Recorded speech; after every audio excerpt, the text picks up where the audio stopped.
getting the other one set up here.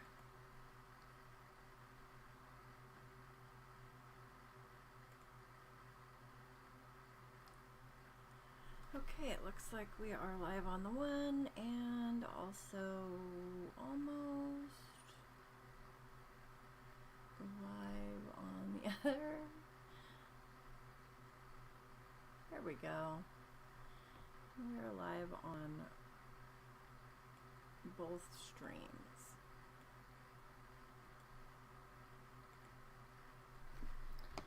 Take a look. We'll be waiting a few minutes for people to get here. And then we will start our first video.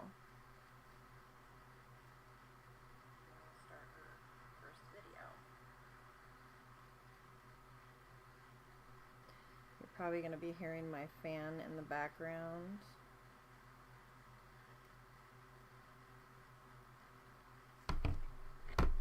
Hello, I see some people coming in. How are you doing tonight?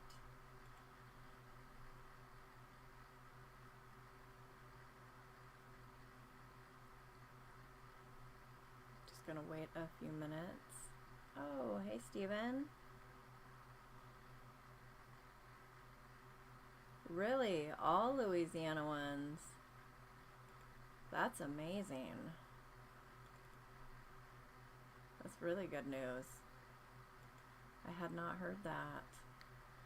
Steve in the One Live is telling me that Planned Parenthood is ceasing all of its operations in Louisiana.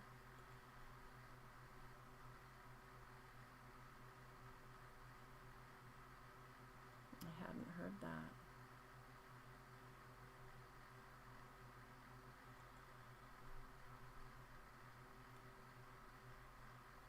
Okay. All right. Moving things around a bit here. It looks like the streams are running pretty good. Once we get the video going, we'll see if we run into any trouble.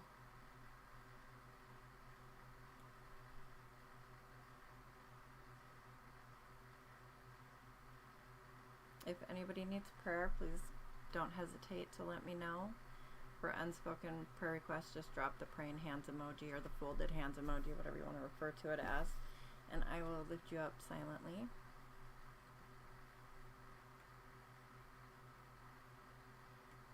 And just waiting a couple minutes here or more to give some time to for more people to show up before we start the video. If anybody has any other praise reports, I love to hear how God is moving in your life, or prayer requests, or just anything you might want to chat about. I hope everybody is well. It's gonna get noisy here a second. I'm gonna open a little fruit roll-up. They have pineapple fruit roll-ups now. Did you know that? Crinkle, crinkle.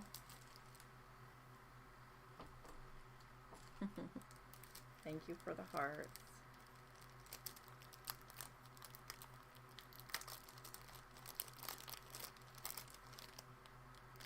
I need to just make fruit roll-ups because they're so expensive. Here in my small town, I will not buy them because they're like 79 cents at one place and $1.05 or something like that at another. But when we drive into town, which is about 40 minutes away, 45 minutes away for that Winco, they were 39 cents and now they've gone up to 49. And I could make them real easy. But so far I have not. I need to start making yogurt again too. Oh my goodness, we make like strawberry yuzu yogurt and it is so good. But I have one of those drawer freezers, you know, where the bottom is the drawer for the freezer. And the freezer was a little full, and one day I opened it and then closed it, and from underneath was left the yogurt cultures that should have been in the freezer, and I didn't know how long they had been out, so I need to get some fresh if I plan to do that again, because I'm just not sure how well, you know, how long they were out of the freezer. So But at any rate. Okay, so we have a few people in here. Welcome. If you're new, drop a comment. Love to hear from new people. And I am going to go ahead and start this video.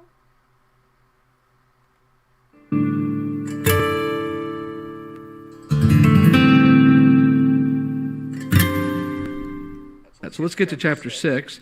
Now, tribulation, which is our next section, can be broken down into sections of its own. So each section within the book of tribulation, or book of Revelation, each section of the time of tribulation has its own chapters. So let's just break them out, and then we're going to start to build new charts. Remember, I like pictures and charts. We've been working off of that one we've seen now for a while. That one's going to fade into the memory for a while. We're not going to need that one for a while. We're going to now start building a new set. Now, when this is all over, you can make a big poster out of the whole thing. But for now, we're going to start building a new one. So we have the first half of tribulation, which is a distinct period in the book. We have the middle of tribulation, which is a very important, distinct part in the book.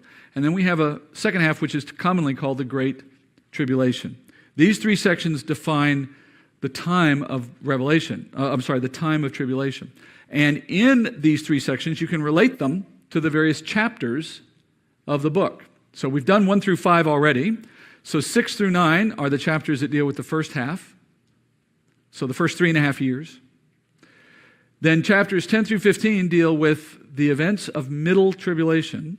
And I'll explain how mid works when it's a moment. You know, mid is not so much a period, it's a moment, but there's a way in which all these things happen in that moment. I'll explain as we move through that section.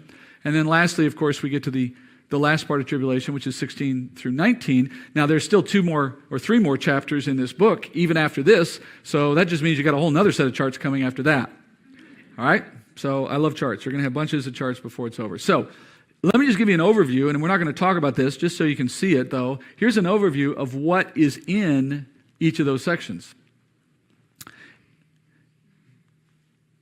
And I have put up there sort of the highlights. That's what we have to cover as we go through those chapters, okay? And again, you're not supposed to know it from just looking at it there, although some things may be familiar. But the point is, this is how we go through the book at this point till chapter 19, okay? And of course, at times we'll jump out of the book as we need to. But let's start. We talked a lot about starting. Fixing to get ready to start. Now we're ready to start. So from here on, we're going to do the first half of tribulation until we get to chapter 10. All right? And in the first half of tribulation, what's taking place? You're seeing that scroll that we looked at in chapter 5 with its 7 seals.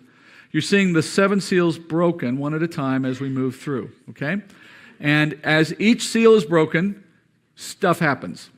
And we're going to study it in that way. In fact, there's a very interesting kind of pattern that we'll talk about, and I've alluded to it last week. We'll get into it here in a minute. This won't be long. We only have a little bit of time left today, so we're only going to get into the first 2 of the seals, just to give you a flavor for how that works.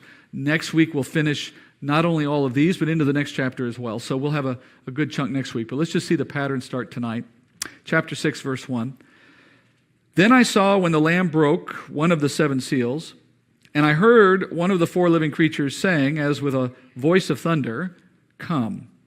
I looked, and behold, a white horse, and he who sat on it had a bow, and a crown was given to him, and he went out conquering and to conquer. All right, that's the first seal. John opens chapter 6 with the word then, kai in Greek, and it simply means this is the next thing he witnessed. Having just seen what was going on in the throne room, the next thing he sees is the Lamb breaking a seal.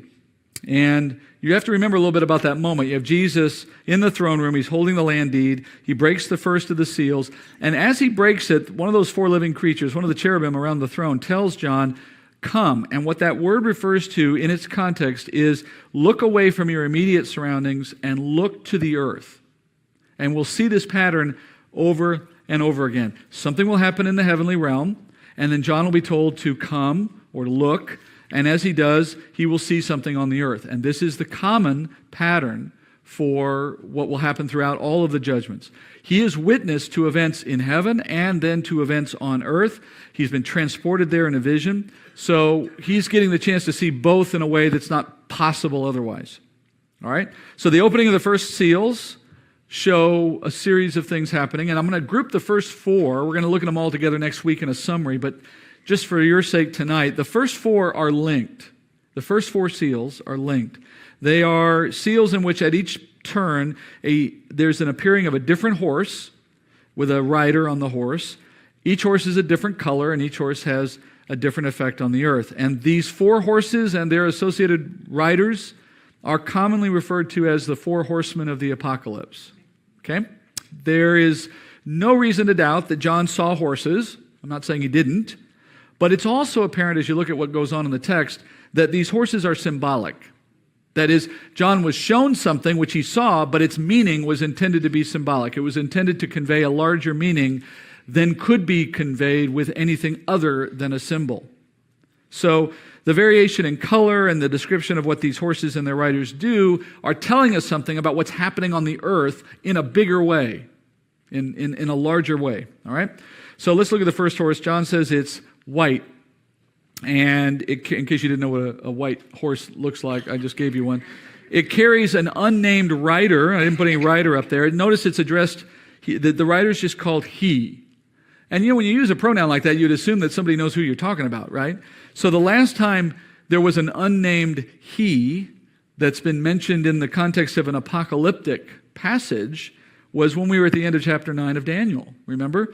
In Daniel 9:27, I'm going to zip past this for a second. In Daniel 9:27, it says, "And he will make a firm covenant with the many for 1 week." Remember that? And we were stuck at that time saying, why does he just throw out a he? Why didn't he tell us who it is?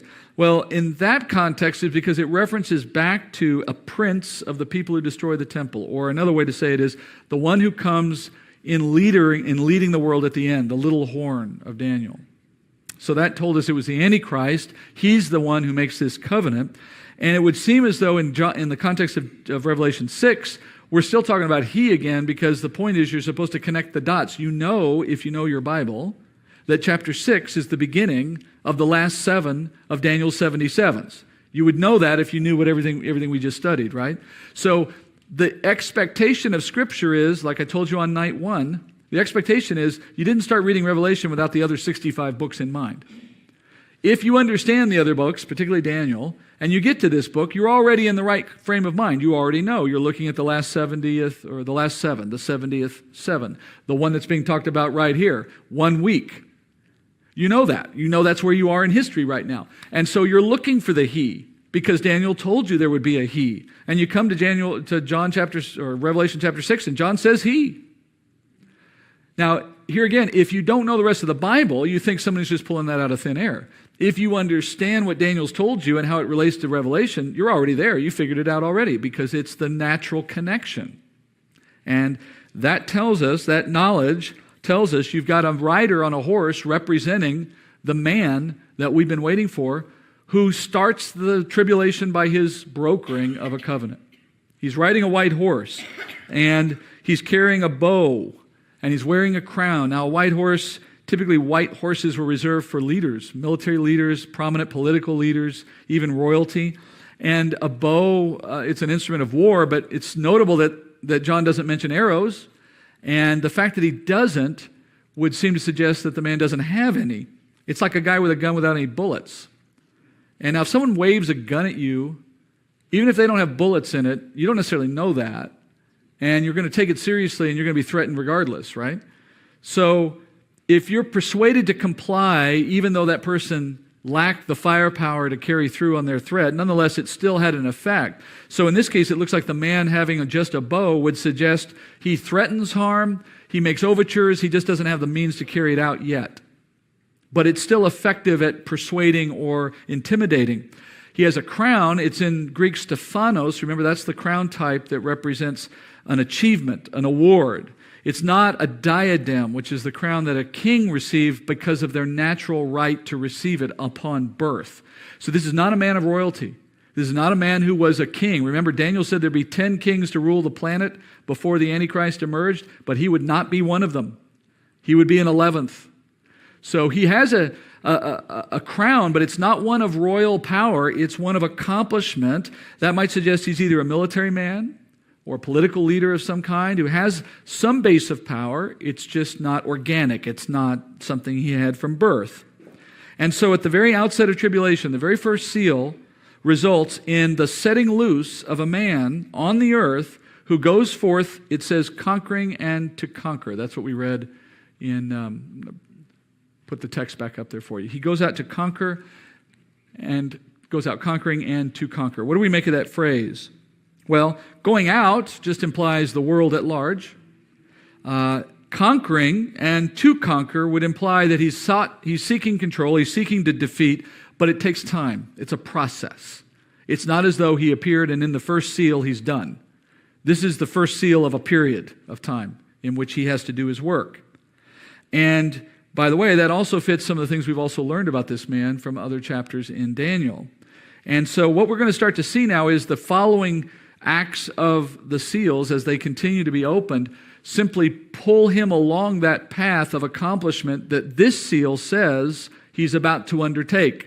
He's about to go conquer. He's got a bow, but he's looking for his arrows, so to speak. He's ready to come on the scene and make a mark. He just hasn't come into the fullness of his power yet. And that won't finish for a time. And since we know tribulation begins with the signing of an agreement by a powerful world leader, then we begin to put him into this position. This is a man who could establish at least enough power that he could broker an agreement to create peace in the Middle East. Effectively, that's what he has to do. If he's going to allow Israel back on the Temple Mount and allow them to go back to sacrificing in a place that today is owned by Arabs, the only way that's going to happen is through some kind of miraculous agreement between Arabs and Jews that arrive at a peace understanding of some kind. Can you imagine what the world would do to a man who could broker peace in the Middle East? How quickly would that, shoot you along a trajectory of power and achievement in the world?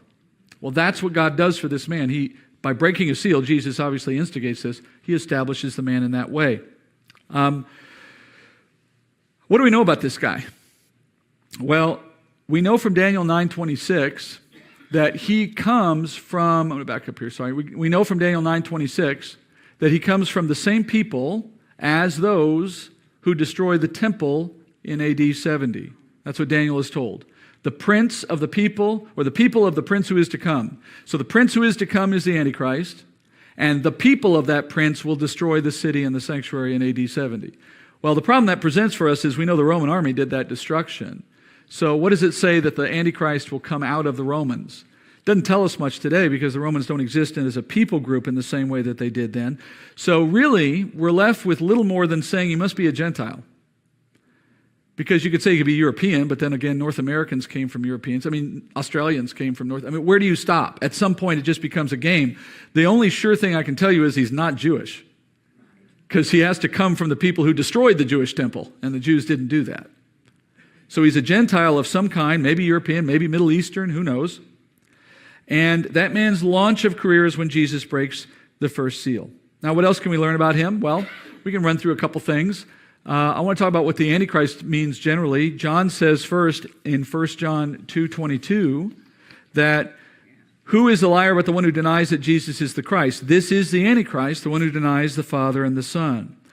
John sets forth a very simple principle. Anyone who denies Jesus as Lord is an Antichrist of sorts.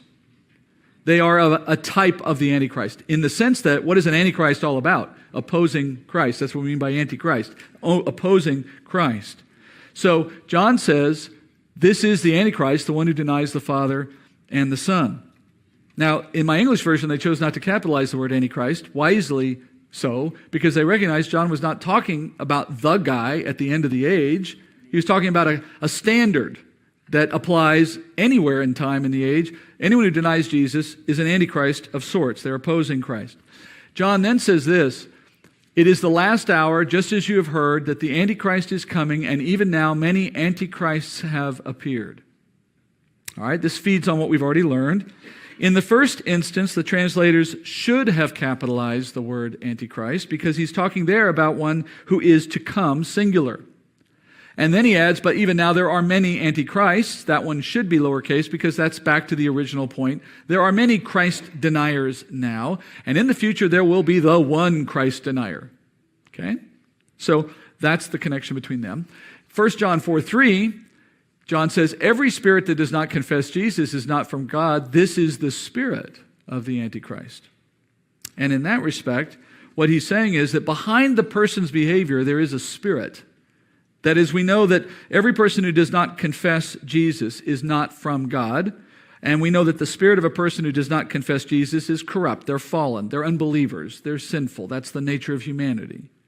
But there's also a spirit behind the heart of an unbeliever. That is, the deceiver who has produced in humanity this unwillingness to believe the truth, both in the past and today. And that is the spirit of the Antichrist. So we can, just as Jesus says, you are of your father the devil, to the Pharisees, you can say that to any unbeliever, though they don't know it. Because the spirit that is responsible for their own lack of interest or love for Christ is an Antichrist spirit, the devil himself. And to put all this together, in 2 John 7, he says this, let no one in any way deceive you. It will not, I'm sorry, wrong passage. For many deceivers have gone out into the world, those who do not acknowledge Jesus Christ as coming in the flesh. This is the deceiver and the Antichrist. All right, so there is this idea in Scripture that those who are fallen have been brought so by a deceiver. That is the spirit of the Antichrist leading people to be antichrists. But at the same time, there is one guy who will be the Antichrist in the day to come, and behind that man will be the spirit of the Antichrist, Satan, giving him his authority and power in that day, in a unique way, in a way that's greater than any individual has ever had before that. And that's the Antichrist that we're talking about. Paul tells us when this man comes, he will do as he pleases as he rises up. He says, let no one in any way deceive you, for it will not come, the day of the Lord will not come, unless the apostasy comes first, the church is apostasy, and the man of lawlessness is revealed, the son of destruction, who opposes himself and exalts himself above every so-called God or object of worship, so that he takes his seat in the temple of God, displaying himself as being God. So what we learn here is this son of destruction, because he is a son of Satan, that's why he's called the son of destruction, he exalts himself above every so-called God. That means when his day comes, he will call himself God and elevate himself above Muhammad or Buddha or anybody else that might be out there. And he eventually gets to the point of taking a seat in the temple that had to be built in order for there to be sacrifice. And when he sits there, he calls himself the God. That's what Daniel 9 told us as well. And he will be responsible at that point for stopping the sacrifice that he started when he signed the covenant. He signs it to allow it, and then he puts himself in place of it at a point in time. So Paul says, at that point he will call himself God, and he becomes a man that's more powerful than he started at that point. We get to that later in this study. And then Paul says this, almost done, just a couple last details. Paul says in 2 Thessalonians 2:5, and we studied this one already, he says, do you not remember while I was still with you, I was telling you these things, that what restrains him now, so that in his time he will be revealed, for the mystery of lawlessness is already at work. Only he who now restrains will do so until he is taken out of the way, and then the lawless one will be revealed, whom the Lord will slay with the breath of his mouth and bring to an end by the appearance of his coming. And that is, the one whose coming is in accord with the activity of Satan, with all power and signs and false wonder. Now you remember how we looked at this before, right? 2 weeks ago? We said that the restrainer here, the Holy Spirit, has prevented the rise of the Antichrist. Knowing what we know about the spirit of the Antichrist, here's what you're learning. If it were up to Satan, he would raise the Antichrist any moment he could. From the moment he could, he would do it. Because there are antichrists everywhere for him. He's the spirit behind all unbelievers. He would just as soon raise any one of them up to do the opposing of God that we see happen in the last day. But there's a restrainer in the world. The Holy Spirit stands between Satan and his desire to do that work. And God's purpose in causing his Spirit to indwell the believer during the church age is at least partly responsible for holding back Satan. So that prior to our removal, here again, another reason why the church must be off the earth before the start of the tribulation, because we hold back its start, effectively. Satan cannot have, before the church is removed, Satan does not have the freedom to do what he wants. Why? Well, here's why that's true. First of all, go back to before Jesus appeared. John said earlier, you know that it is now the last hour because antichrists have appeared. Why is that a sign that we're in the last days? Because before Jesus was known to be Christ, you could not be an opposer to Jesus. If you go back to David's time, Solomon's time, Abraham's time, you couldn't be an antichrist because you didn't know who the Christ was. You can't oppose him until you know him. So until Jesus was revealed to be the Christ, no one could be an antichrist. They could just oppose God in a more general sense. Now that Christ has been revealed, now you can have antichrists. And that's how you know you're at the end, because the Christ has been revealed. We're at the last days. Now, if Satan wants to rise up and lead the world to follow an antichrist, what stands in his way? A world of people who know who the real Christ is and won't follow the wrong one. He can't get his start in a world that is fixed on the right one and knows the difference. But when all who know the right one, every single person who knows the right one, is gone, now there's nothing holding him back from leading them to worship something in place of Christ. So we hold it back by effectively testifying to the true Christ. And Satan is focused on counterfeiting Christ and will do it as soon as he's able.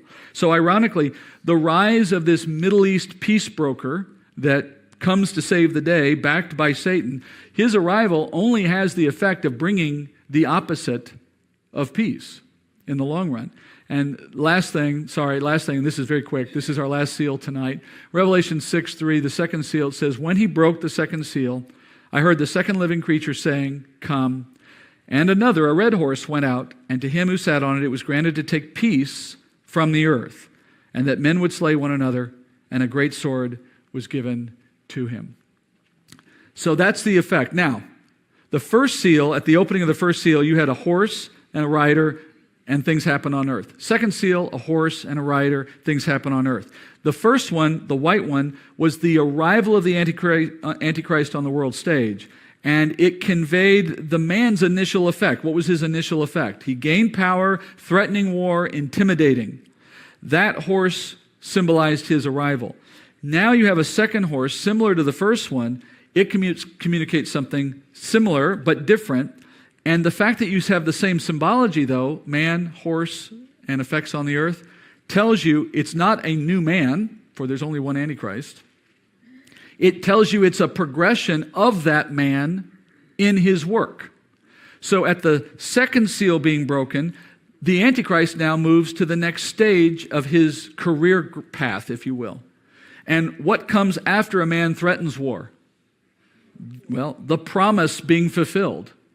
And this horse being red represents bloodshed. And in verse 4, we're told the effect of this horse is to take peace from the earth. So in some rapid series of events, he goes from brokering the peace and being a man on the ascending path of power in some way to finally gaining what he's been seeking, which is military might. And in the course of some series of events, he literally begins World War III. Remember, birth pangs. So the third world war that the world is worried about, let me tell you, don't worry. It doesn't come until tribulation. We won't be there. But when it does come, it's a doozy. So the Antichrist's power at this point is such that he takes peace from the earth, not just from a corner of the earth. That's how I tell you it's world war. He takes peace from the earth. And so the man who came conquering and to conquer has now done so. But it's controlled by Jesus in heaven. All right, so when we come back next week, we go through the next 4 seals for a total of 6 in chapter 7, or 6 in chapter 6. And then we get to the 7th one, and it starts a whole new interesting discussion about the relationship of the judgments, and then into 7. So we got a bunch to do next week. Come on back. If you're confused about anything I did tonight, just watch the video. It'll all make perfect sense. Yes, that was the first video of the night, and we'll be doing the next one as well. Just got to get it started up here.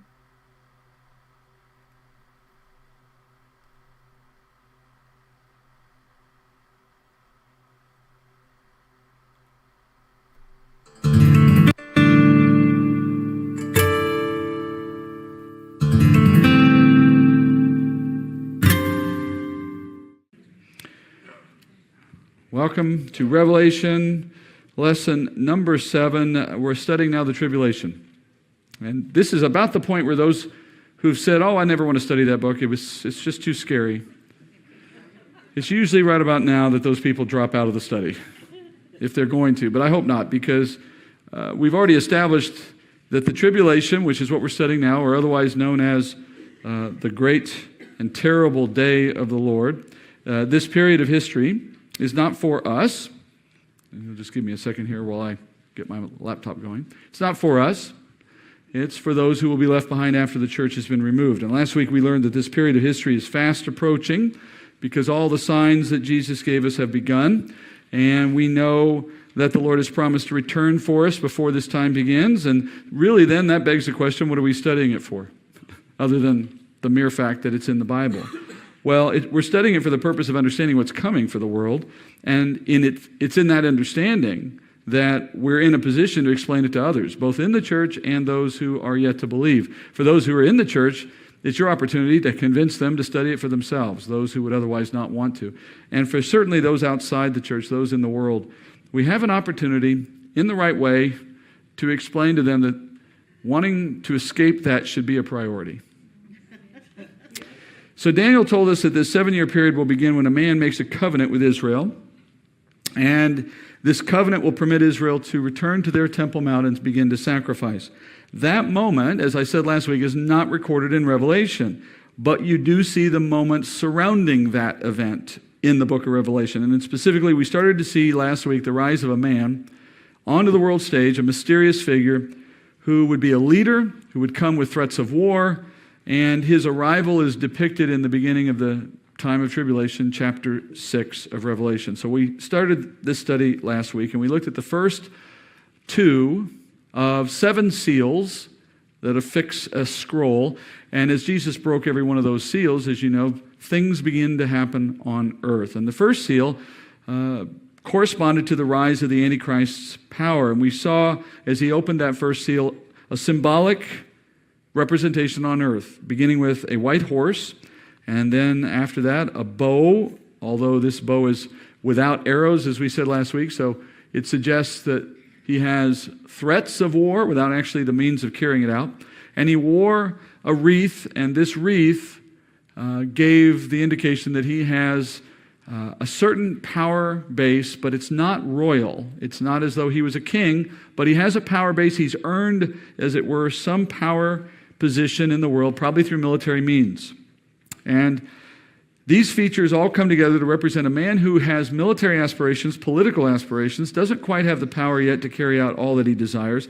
Perhaps it starts with a coup, maybe a rebellion, threats of force against neighboring powers, whatever it is, it begins a rise to power for this man. And it was initiated by Jesus. Opening that seal, he lets loose this person onto the world stage. Then we saw the second seal. The second seal was a red horse. The red horse follows the theme of the white one, so that we see that there's a connection here, that this is a building picture. And the second seal with the red horse also had a rider. That rider was also he, meaning a reference to the same guy you've already seen in the first case. And now he is carrying a sword. And a sword is a far different weapon than a bow without arrows. A sword is obviously a weapon of war. And so the picture here now is of widespread bloodshed, hence the red horse. And the man who was threatening battles, threatening to conquer, is now able to do it. He initiates it, and he does it at a great expense to the world. And as you think about what these judgments sound like, the idea that you have a military leader who brings threats of war and then the onset of war, you think, well, that's not especially terrible. We see that today. Well, I want you to remember World War II and how the devastation came about after World War II, or what it produced in the world. Even if you didn't live through it, most of us didn't, you've certainly seen enough on TV and movies to know that World War II was a terrible thing. And then you remember Jesus said that the wars that would come to end the age would be like birth pangs. And we remember what that means, right? Increasing severity, increasing frequency. And that would tell us that as bad as World War II is, World War III, if you want to call it that, will be far worse. Probably because nuclear weapons will be involved, or so I would assume.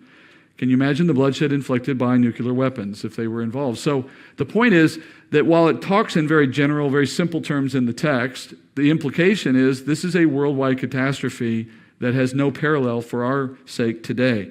And it leads us directly into the next seal judgment. So let's pick up there, reading in chapter 6, verse 5.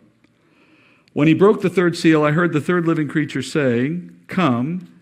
I looked, and behold, a black horse, and he who sat on it had a pair of scales in his hand. And I heard something like a voice in the center of the four living creatures saying, "A quart of wheat for a denarius, and 3 quarts of barley for a denarius, and do not damage the oil and the wine." So we continue, and in this one we have another horse. The horse this time, as you heard, is black.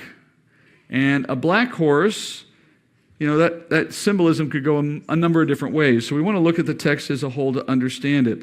John is instructed after the seal is broken to look down to see what transpires on the earth.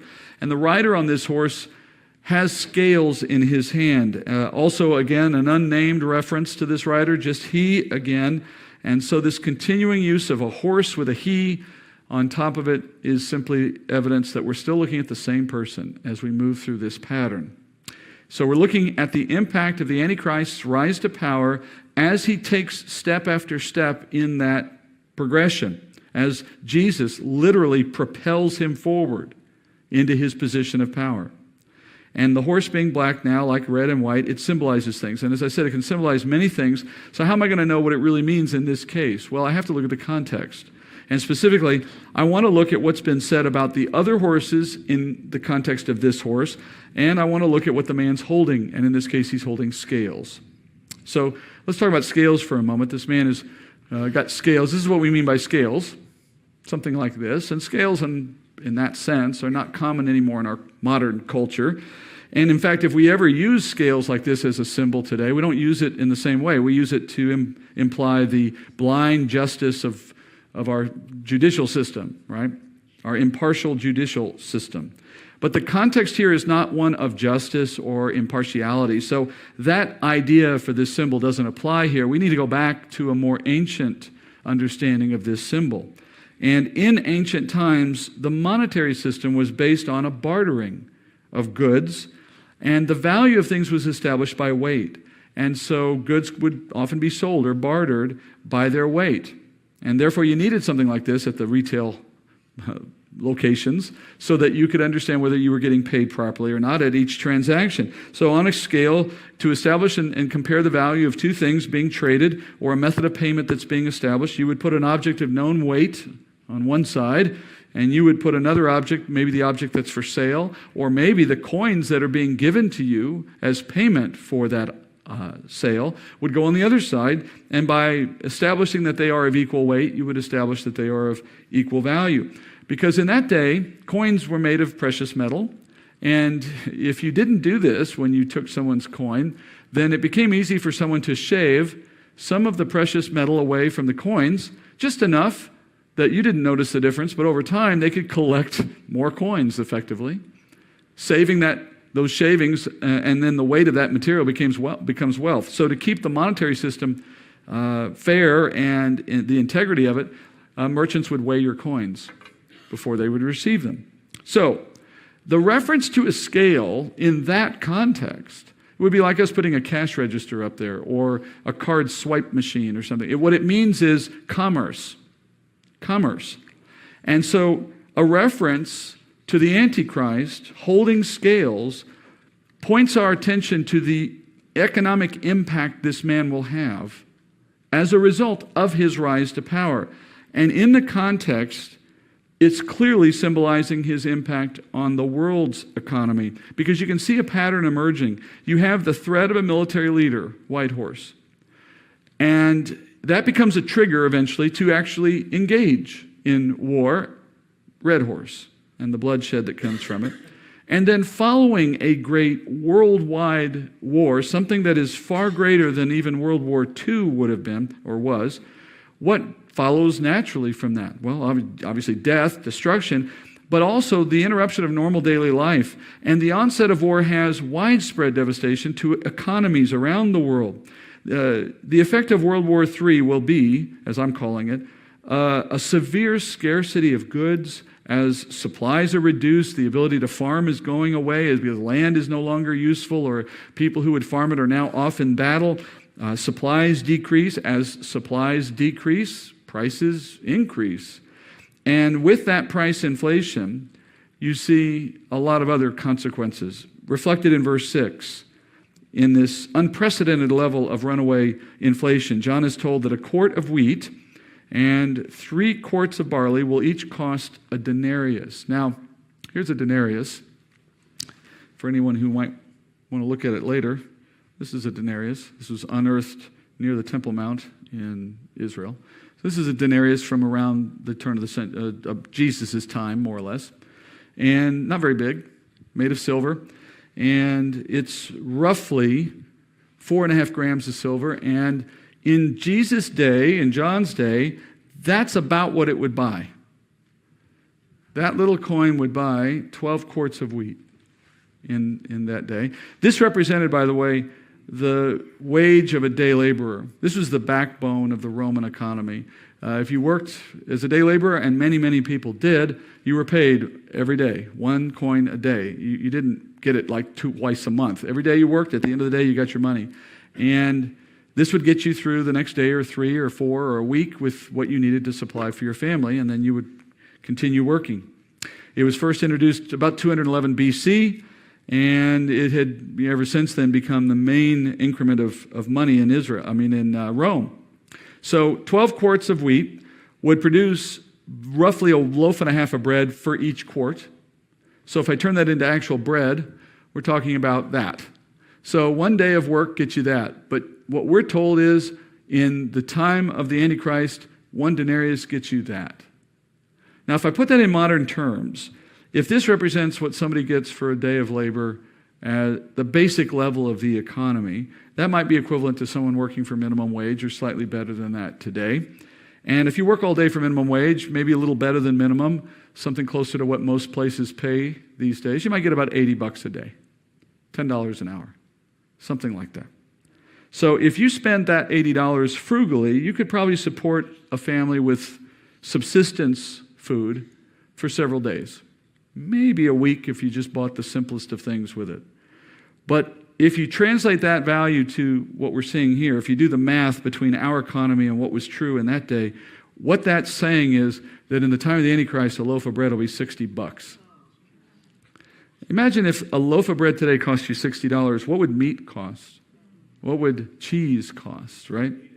So that's the impact of the Antichrist's rise to power. And what would be the impact of hyperinflation to that degree? Well, the answer is obvious. Worldwide panic, rampant crime, looting, and ultimately starvation for many. And the Antichrist produces these effects indirectly through the prosecution of war.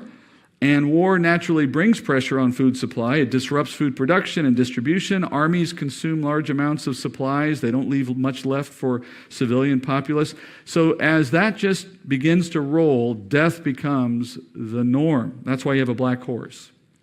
It symbolizes the death of many from a war-induced hyperinflation leading to global starvation. Now, as before, you trace this back, though, to an opening of a seal. So what we're saying is the Lord permits these judgments to come upon the world. In fact, the voice that declared what the value of things would become came from the center of the throne. One guess who that is. So it is God himself establishing this stressor on the world and its resulting effects on humanity. He is both the giver and the taker of life. He sets the day of our birth and the day of our death before we are born, we're told in Job. So what happens to us is in his hands regardless of the methods he might use. And I want you to remember that as you think about these things, and don't put any judgment on God, because whether you die in your sleep or die of starvation, you're still dead. That is not a difference with any value assigned to it, except that we assign value to it because we prefer to die a way we prefer. That is no significance otherwise. God takes life as he chooses to, when he chooses to. By the way, how did he take his own son's life? He didn't let him die in his sleep either, did he? So you have to understand the method of death does not mean anything when reflected on God. The fact is, all people die sooner or later. And he is choosing to do what he's doing in the world at large to make something happen out of it that is good. But it requires this kind of tremendous turmoil. Notice at the end there were two products that were specifically excluded from high prices, wine and oil. And I will tell you that if you want a little hobby, you can spend a lot of time examining all the speculation that people throw out for what these two things mean. It's like its own little cottage industry within this whole book. I think there's an obvious answer, and maybe this is different than yours, and that's fine. But these happen to be the chief crops in Israel, and they come from olives and grapes, which both represent Israel in Scripture. I don't think that's a coincidence. In other words, this is code. This is a code, if you will, or a symbol representing that the land of Israel will be spared to an extent from the warfare. That while the rest of the world is in turmoil and all that comes from it results, including hyperinflation, as it were, wine and oil, so to speak, will not be affected. And that makes perfect sense because remember, what was the impetus for the Antichrist's rise to power? How did he get into power to begin with? Or another way to say it is, what starts the tribulation? An agreement with Israel, a covenant with Israel that allows Israel to have access to their Temple Mount. It would seem as though in that agreement, the Antichrist has agreed to let them have that without threat, and meanwhile he goes off to terrorize the rest of the world. Of course, that doesn't last the whole 7 years, but it does last for 3.5. So this would seem to indicate that the Lord is carving out an exception for his people Israel during this time so that they are not suffering under the same devastating effects of war that the rest of the world will be. But don't worry, they don't get off scot-free. Remember, this whole thing is about them at the end. He's just not taking it to them in this way yet. All right, that takes us now to the next seal. Chapter 6, verse 7. When the Lamb broke the fourth seal, I heard the voice of the four living creatures saying, "Come." The fourth living creature saying, "Come." I looked, and behold, an ashen horse, and he who sat on it had the name Death, and Hades was following with him. Authority was given to them over a fourth of the earth to kill with sword and with famine and with pestilence and by the wild beasts of the earth. All right, so the fourth seal brings yet one more horse with a rider. And now, of course, we know we're looking at a step-by-step impact of the arrival of the Antichrist. And so this is the last step in the chain. Still a horse and a rider and still a he and all the rest. But the naming of this rider, that is being called Death, and the addition of a follower, Hades, that adds new mystery. That breaks the pattern to an extent. Now, the addition of, I'll just cover something you might have heard. There's those out there who would tell you that because of the addition of Hades here, that this is actually the fourth and fifth horses, because Hades is, quote, following. But if you make that conclusion, you're missing the whole point of what's happening here. Remember, the pattern has been established with the first three seals. Each rider pictures the Antichrist. Each horse pictures something that Antichrist is doing as he rises to power. So that's the pattern that's been established. You don't break that pattern easily unless you really feel the text is asking you to do that. So I don't see anything here that would suggest we would do that. On the other hand, the nature of the horses, the symbols, they all reflect this building progression of outcome. The fourth is the natural next step in that progression. What happens after you do everything that's been done in the first three? You get a lot of death. Death is the expected outcome from all of these events. And what happens after an unbeliever dies? Then again, the next step, they're in Hades. This is just finishing the progression. Obviously, death and Hades are not real people. Death is a condition, and Hades is a place. So the logical interpretation is these are the final, ultimate effects of the Antichrist. Widespread death on earth. And the effect of death for the unsaved is hell. And that conclusion, by the way, is supported by the horse's color. It's a pale green. Ashen is the term in my Bible, but the Greek word is chloros, from which we get words like chlorophyll. So it's actually green, the word green in Greek. And a kind of ashen, very, very light, pale green color is the color of the body hours or days after death. And left unburied, that's where we all end up. So secondly, first you see the color, and then secondly in verse 8 we're told what the effect is, and it confirms our conclusion, right? The overall toll of war and famine and the pestilence that follows that, and even wild beasts who are also hungry, the effect of all of that is a fourth of humanity dead. Now let me put that in context. By today's population count, that would be roughly 2 billion people. By comparison, the highest estimates of those who died in World War I was 22 million. The highest estimates of those who died in World War II was 56 million. Birth pangs, getting worse. So we're talking about an order of magnitude and then some beyond what we saw in World War II. This next war will have an unimaginable devastation on the earth, right? Just as birth pangs would suggest. And the deaths are the result of the culmination of all that we've been studying, as we heard. Sword, which is war. Famine, which is the result of war. Pestilence, which is usually the disease that follows sickness brought about by famine. And then the wild beasts who are becoming more aggressive, looking for their own source of food.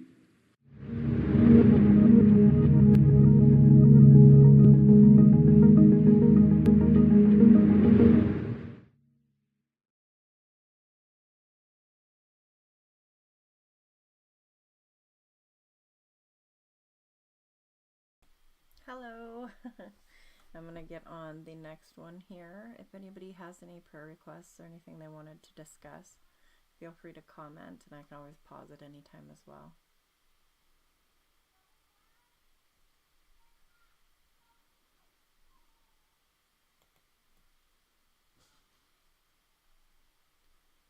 See, I'm pretty sure we are on 27 when we started. This should be right, but I'm going to check just real quick.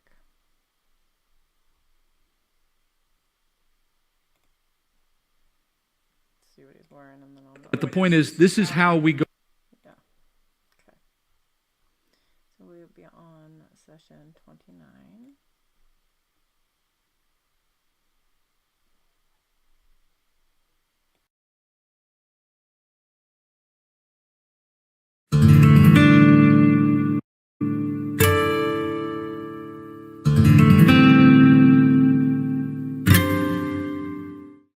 All right, let's stop for a minute and kind of put some things together. I want to look back on these first four judgments, and I want to show you how the pattern has been building.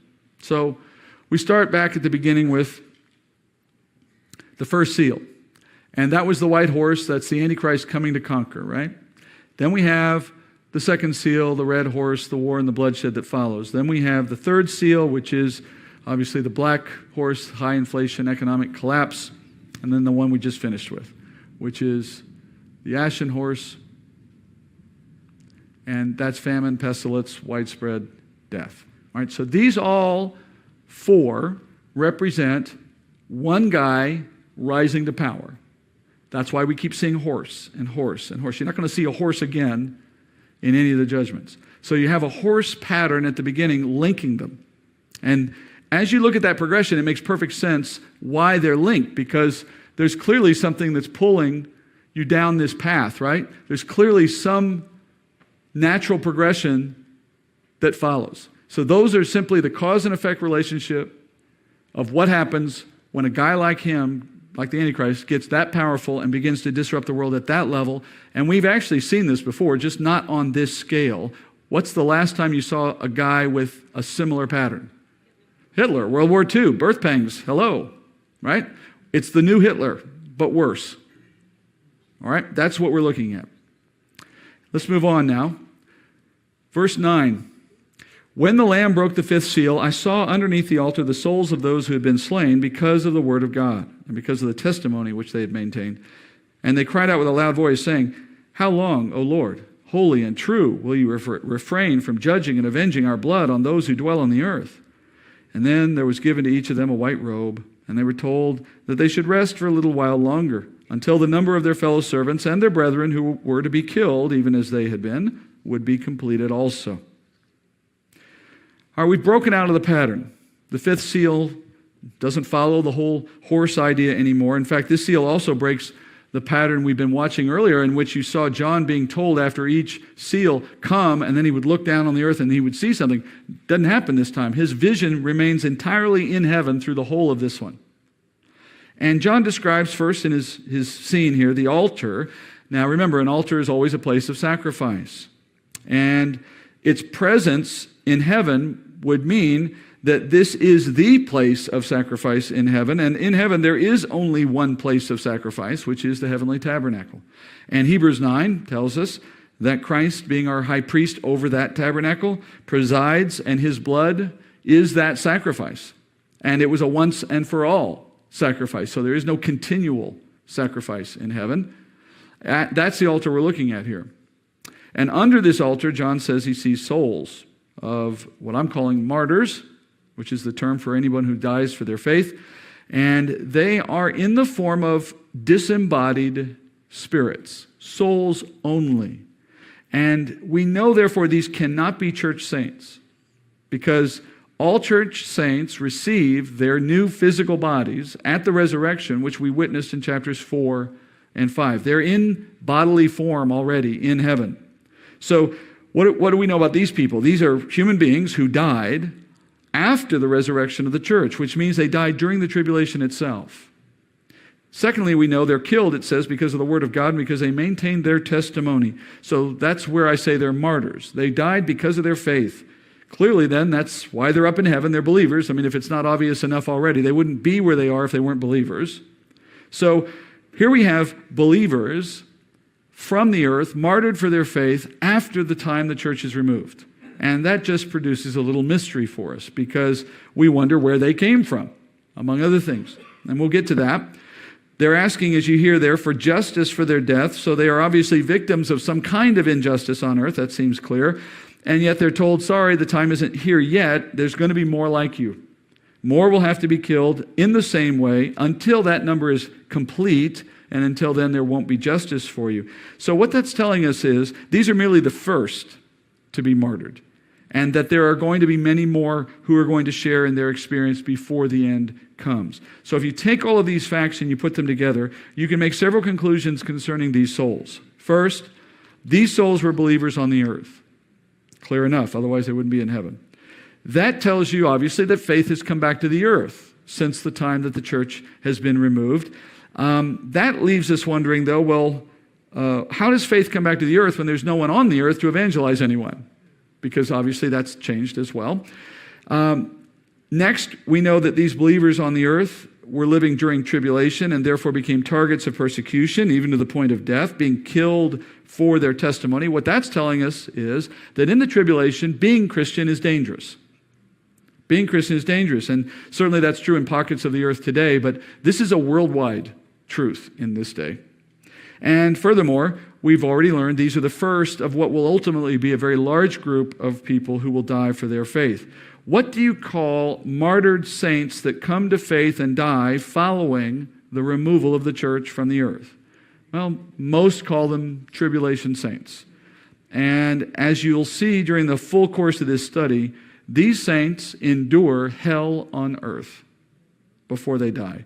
And therefore, never has it been more true that death is a blessing for the believer than it will be for these believers.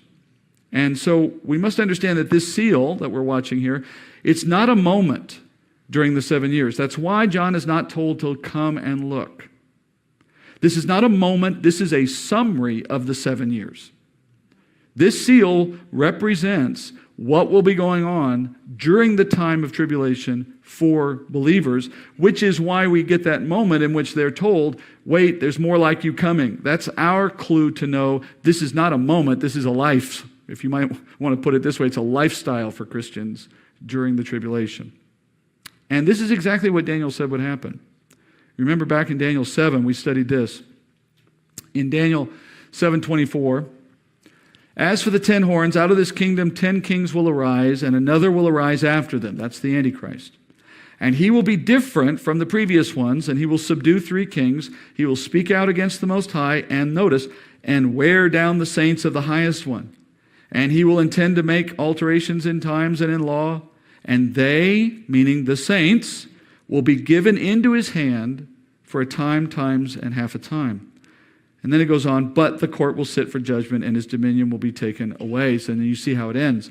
So the persecution of saints is not limited to a moment or to a certain group, but as the text says, more are coming and it will go on for a period of time. In fact, according to Daniel, the martyrdom of the saints will actually be concentrated in the second half of tribulation, in that time, times, and half a time reference, which we already learned is 3.5 years, the second half of the 7. So you notice we're still in the first half of tribulation here in our study. So the martyrdom begins right away.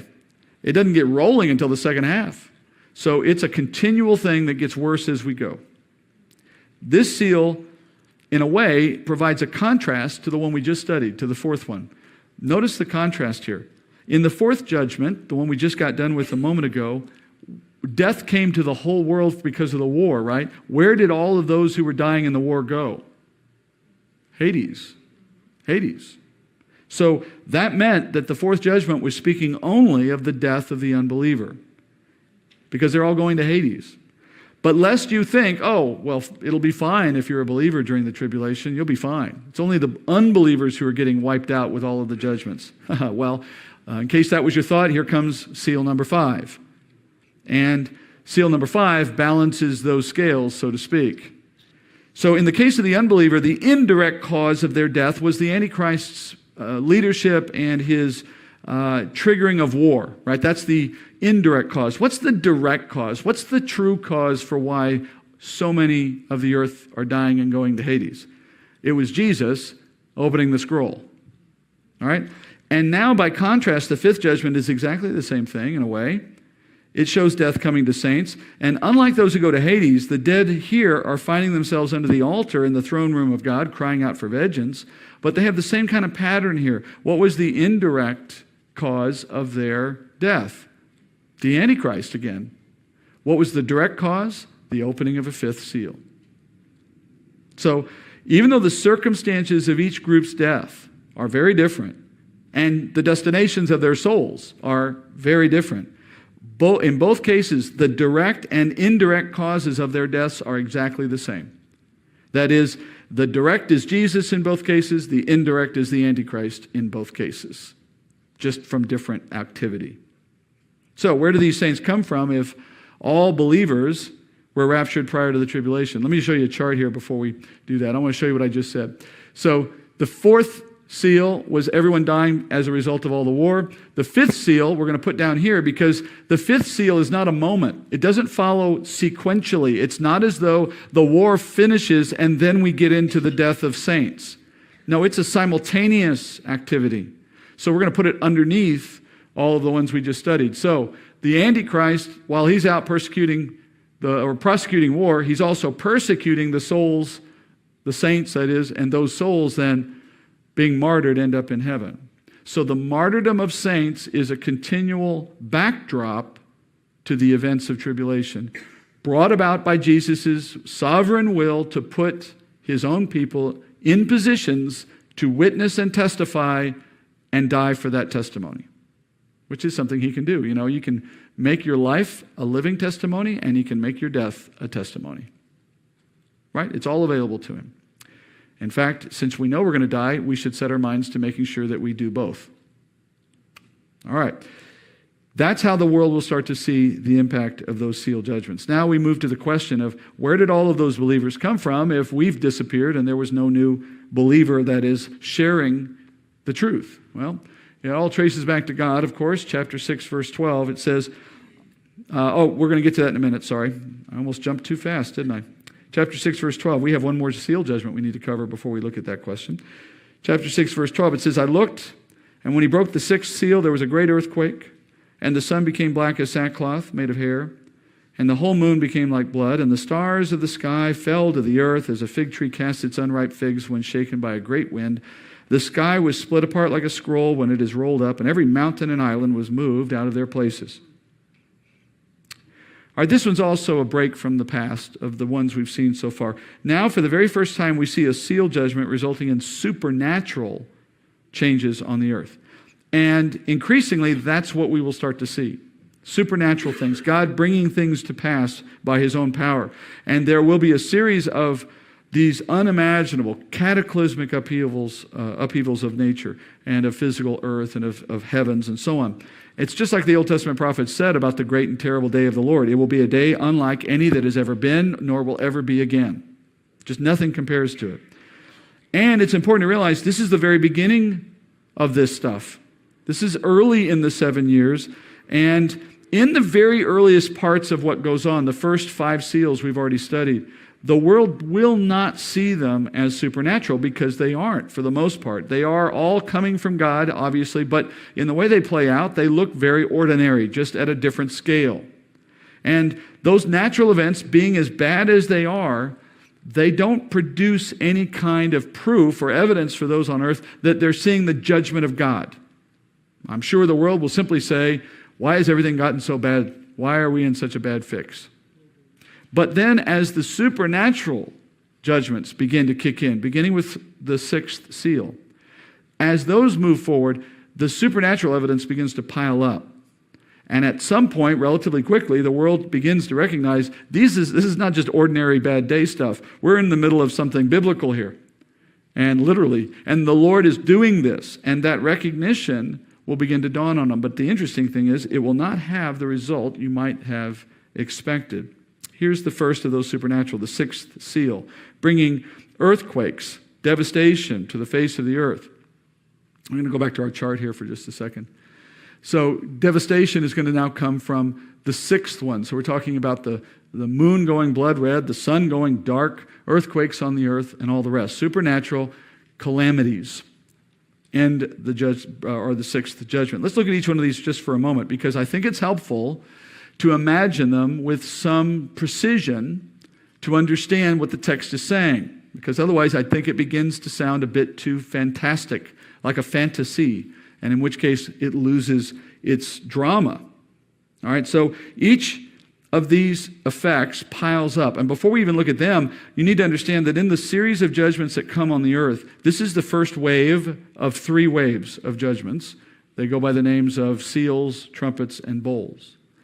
At the end of each wave, there's one of these kinds of outbursts of supernatural destruction, a kind of punctuation at the end of each of those waves. This is the one for the first wave. And some of the events that you'll see, sometimes they resemble things we have today, like earthquakes and winds and so on.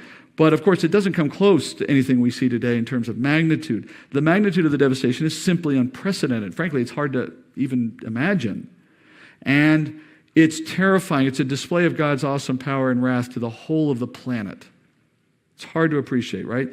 In this case, as I mentioned, earthquakes, the sun, the moon, the stars, all seeing dramatic changes and the like. Let's go through them. First, the sun becomes black. This cannot simply be an eclipse, because an eclipse, first of all, would be expected. It would not be threatening. It would not be a judgment. It wouldn't create devastation. It would just be a moment. But this is a devastation. So this has to be some other kind of unexplained turning off, darkening of the sun, therefore producing devastation. We'll come back to that. Next, the moon becomes blood red. This is a funny one. Think about it for a minute. The moon does not produce any light.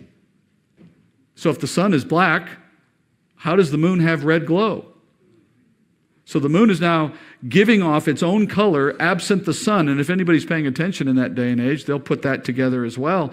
And it becomes a clear, supernatural, dramatic sign to the world that God is doing something, because he just broke the laws of physics for their sake. Next, we're told the stars fall to the earth, but we have to immediately rule out a super literal interpretation, because a star is a sun. A sun cannot fall to our earth. Suns are hugely larger than our earth is, obviously. A sun of that size coming into contact with our earth would burn it up in a crisp in a second. So these are not literal suns falling on our earth. And by the same token, I cannot take the word entirely symbolically, as we would have done in chapter 1, where we said a star is an angel, because the context here is not angels. The context is of heavenly bodies, sun, moon, stars. So I have to stay in a heavenly bodies context, but I can't be literal. What's left? Well, that would lead us to conclude that the word star here is being used in a kind of layman's sense, not in the scientific sense of a sun. So from the perspective of someone standing on the earth, when you see stars falling to the earth, what are you actually seeing? Meteors. Meteorites. So the meteor showers that are being described here as suns falling, well, can you imagine if meteors were falling and they were sizable and they were consistent and persistent? What kind of devastating effects would meteors have on the earth if it just kept coming? That's what you're talking about here.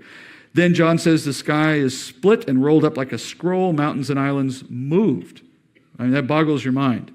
In fact, think about the island or a mountain moving for just a moment. If an island or a mountain moves, even just a short distance, it obliterates everything that's on it. I mean, it's such tremendous force. It'd be like a child trying to push a sandcastle. Even just an inch.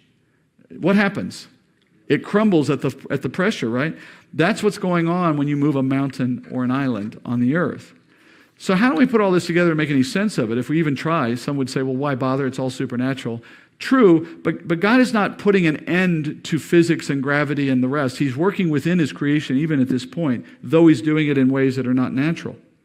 Some scientists have tried to understand what would happen if the sun suddenly stopped shining and what effects would follow from it. Well, first, they know that the Earth's temperature would plunge in a matter of days to 100 degrees below zero and then continue going down after that. And those plunging temperatures at Earth's surface would lead to hurricane-force winds around the planet. As you see, the temperature changes just happen, swinging very quickly.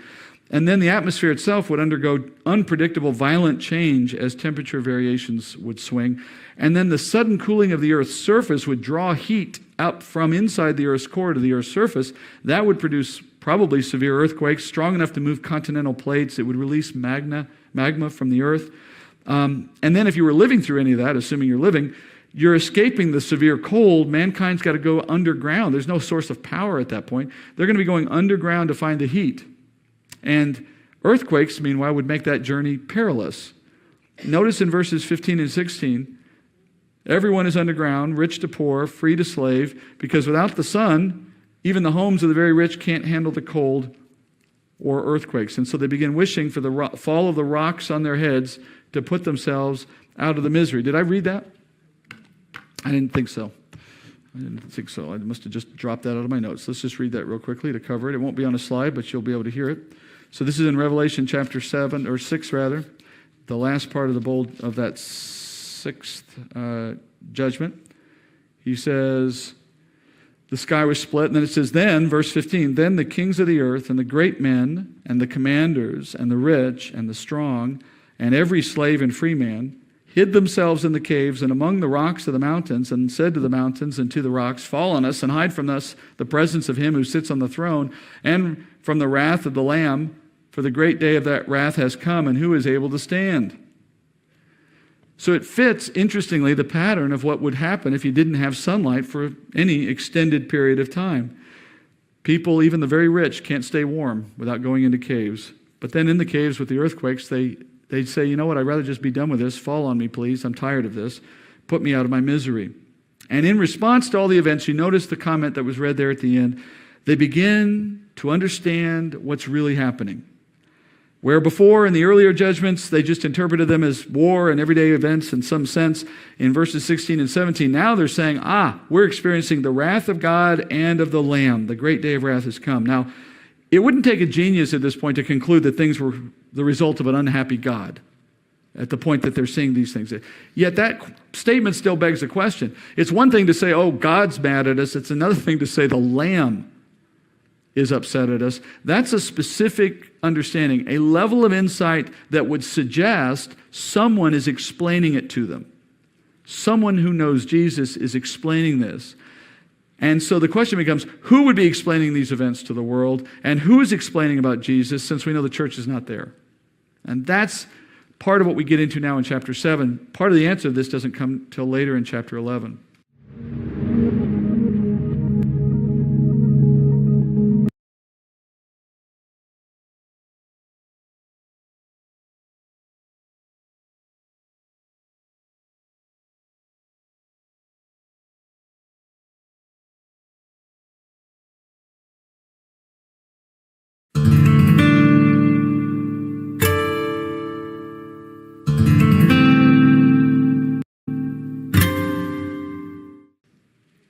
Revelation 7, verse 1. Let's move to the next passage. After this, I saw 4 angels standing at the 4 corners of the earth, holding back the 4 winds of the earth, so that no wind would blow on the earth, or on the sea, or on any tree. And I saw another angel ascending from the rising of the sun, having the seal of the living God. And he cried out with a loud voice to the 4 angels to whom it was granted to harm the earth and the sea, saying, do not harm the earth or the sea or the trees until we have sealed the bondservants of our God on their foreheads. So we begin the 7th chapter, John saying, then I saw, which is simply to say this is the next thing he was shown. That does not necessarily imply that what he's seeing here happened after the things of chapter 6 chronologically. Do not get into your heads that this book is written chronologically purely so you'll get messed up. He's just saying this is the next thing that was shown to me. So in describing the period of tribulation, keep in mind, if you were to say to someone, let me explain to you what happened in World War II, and you were to write a book about it, could you write the story of World War II chronologically? No, because so much was happening simultaneously.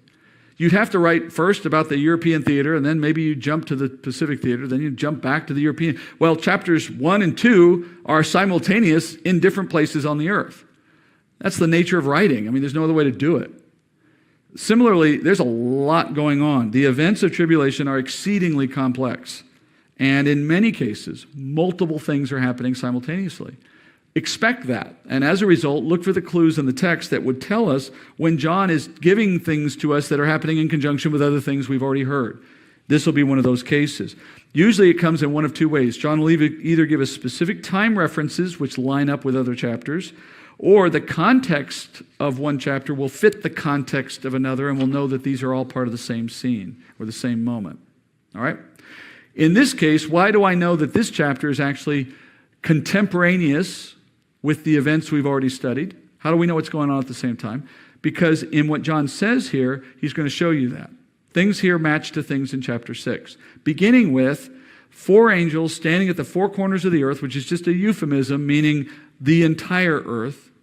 These angels are said to be holding back the 4 winds of the earth, which means they stop all movement of wind on earth for a time.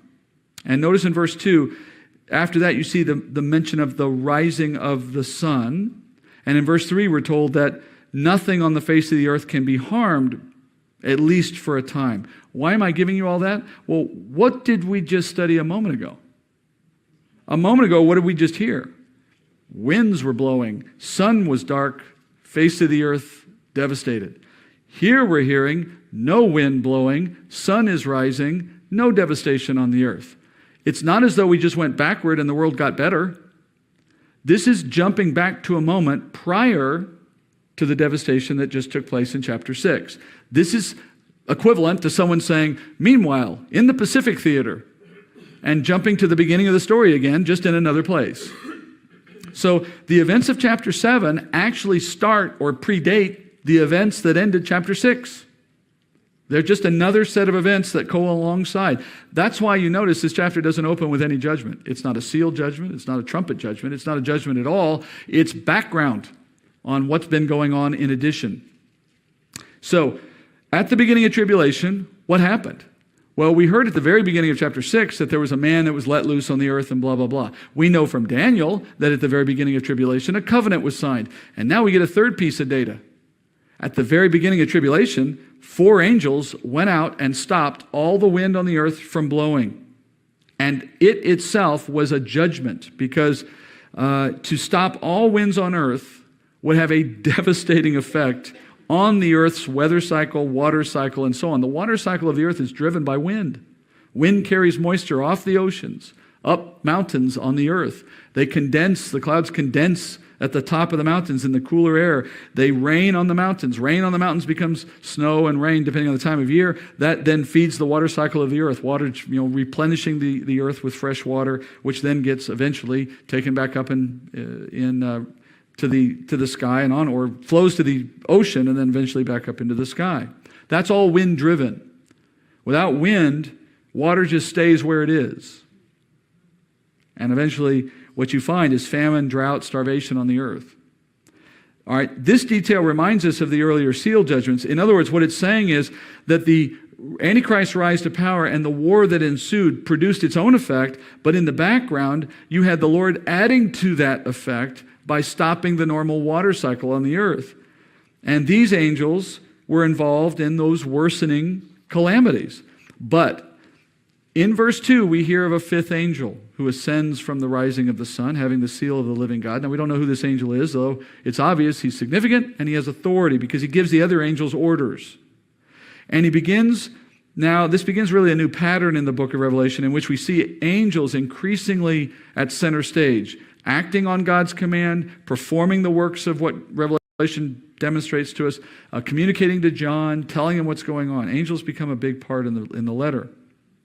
In this chapter, you learn that it's important to God that devastation be carefully timed in relationship to a group that he wants to seal first. So here's what happened at the beginning of tribulation. Verse 3, the four angels are told they cannot begin their devastating attacks on the earth until the bondservants of God are sealed. So they stop wind for a time, which has a universal effect, but they go no further until there is a sealing of a group of people. Now, a bondservant is the New Testament term for a believer in Jesus Christ. And a sealing is a reference to the coming of the Holy Spirit as they believe. Or another way to say it is, to be sealed is to be born again. And Paul says it this way in 2 Corinthians 1:21. Now he who establishes us with you in Christ and anointed us is God, who also sealed us and gave us the Spirit in our hearts as a pledge. Same terminology, same idea. So, what do we conclude here in this passage? God is describing a preparation step so that he can bring a group of people to faith, and he's asked his angels to hold off on any devastation until those people have, in fact, come to faith. Now, why does he mention sealing on their, quote, forehead? Obviously, in the way we believe, we're not sealed in just a part of our body. We have the whole indwelling of the Spirit. That's our sealing. Well, I think the mention here relates to something that happens later in the book of Revelation, because later, during these 7 years, it'll become mandatory for every human being to receive a distinguishing mark on their forehead. That mark, if you take it, indicates that you worship the Antichrist. And those who refuse to take that mark will be killed. Now, we're going to cover all that later, of course, but I think the mention of sealing of the forehead here is intended to contrast with the mark that's going to be taken later, as a way of sort of indicating, these are mine, and the Antichrist will have his. Not that this sealing is visible, like the mark will be, but it's just to make the connection for us, all right? We'll come back to that later. So to recap, at the beginning of tribulation, the Lord will stop all wind, which begins to create a significant problem for the earth. Meanwhile, you have the Antichrist rising to his power through the opening of the seals, and as all of that is happening, the Lord is at work bringing to faith a new generation of believers on earth. And then John gets to tell us where this new generation of believers comes from. Let me put this on a graph. So you have four angels. There are little ones on here, but I'm sure they're bigger in real life. While all of the other stuff we just studied is going on, these four angels are getting ready to do the job of sealing, of holding back winds without doing more damage so God can go out and seal the new believers. All right, so let's talk about who these people are. Verse 4. I heard the number of those who were sealed, 144,000 sealed from every tribe of the sons of Israel. From the tribe of Judah, 12,000 were sealed. From the tribe of Reuben, 12,000. And the tribe of Gad, 12,000. From the tribe of Asher, 12,000. And the tribe of Naphtali, 12,000. From the tribe of Manasseh, 12,000. From the tribe of Simeon, 12,000. From the tribe of Levi, 12,000. From the tribe of Issachar, 12,000. From the tribe of Zebulun, 12,000. From the tribe of Joseph, 12,000. From the tribe of Benjamin, 12,000 were sealed. All right, here you have the infamous 144,000 of tribulation. And you may have heard a lot about this. I'm almost certain you've heard it somewhere. And there has been, this is probably another of those Hall of Fame speculation points in the book of Revelation, a group of people here that have been talked about. And you've probably heard people saying different things about who these are and what they mean and where they'll come in history. And most of what you heard is utter nonsense because it's divorced from the text, right? You may have heard Jehovah's Witnesses or other non-Christian groups claiming that they are the 144,000, right? Frankly, they can have it. Some argue over the nationality or the origin of these people or the timing of their appearing and all of that. All that argument is unnecessary. It's completely waste of time because the text settles all of those questions for us right here. You don't have to speculate. First, this is a group of bondservants, we're told, who come to faith after the start of tribulation, while the angels are out there holding back the wind. Last time I checked, there's never been a day in the history of the earth where there wasn't an ounce of wind anywhere on the planet. That's a predecessor to this moment. So until that happens, you can't have any of the 144,000, right? If you have 144,000 men coming to faith in this day, that confirms for us something we saw in chapter 5, which is that the Holy Spirit will be back at work on the earth, producing faith. Or simply put, the rapture, as we call it, is not the last chance for someone to believe in Christ, although it is a much better thing to believe before than after, because of what they'll endure. As Jesus says in John 3, the Spirit is, his presence is evidenced by his effect, because you can't see him. So just as when you detect the presence of the wind because you see leaves moving, similarly, you can know the Spirit is at work here because you see people getting saved. One is the conclusion of the other. So people being brought to faith and sealed means he's there working. Secondly, we know that no believer on earth today can be part of this group because if you are a believer on the earth, you're removed prior to these events. That means even if you have delusions of grandeur and you think you're one of the 144,000, you know you're going to be removed before they're even in the story. And then lastly, all of these believers are taken from tribes of Israel. They're all Jewish. So unless you descend from Abraham, Isaac, and Jacob, plan to somehow sneak through the rapture and end up in the tribulation. I mean, it's just ludicrous for anyone to think that they could be part of this group now, or that you could know of anyone who's going to be part of this group now. The irony is this: if the tribulation were to happen in, let's say, in our lifetime from now, it's possible that someone walking the earth right now is one of the 144,000, but it's only because they're not believing now, and they won't be at the rapture, and then they'll be one of these at the time that God creates them. The funny thing is, if you found that person, they would deny they're part of the 144,000 because they wouldn't know. All right, turning to the group. We are told they are taken in equal number from 12 tribes of Israel. And this is an interesting detail, partly because we only know of one tribe today that can be reasonably identified. That is those who have a last name that traces to the tribe of Levi, names like Cohen, for example. Even then, that doesn't necessarily prove that that person is Jewish, but it's an indication. But for the most part, all other tribes have been lost. We don't know for a fact who's who. God still knows. And remember, we're not talking about Gentiles who are secretly Jewish and don't know it. We're talking about Jews who are Jews. They just don't know what tribe they're from. So if you've ever wondered, oh, maybe I'm Jewish and don't know it, you're not Jewish. You're Jewish. Trust me, if you're Jewish, you know you're Jewish, right? You practice it, you live it, you grew up in it, you're Jewish. That's Jewish. We're talking here about people who are that way, but they just don't know what tribe they're from. But God does. And he will distribute his grace evenly among these tribes. Now, some have wondered why the tribe of Dan is missing. You may not know, but there are 13 tribes of Israel. Once Joseph's place in the 12 was split into Manasseh and Ephraim. So there's always 13 tribes. And in the way Scripture typically lists tribes of Israel, it likes symmetry. And so it often has 12, not all 13. And that means somebody's going to be missing sooner or later somewhere. And in lists of 12 in the Bible, you'll find different ones missing in different places. Here you see Dan missing.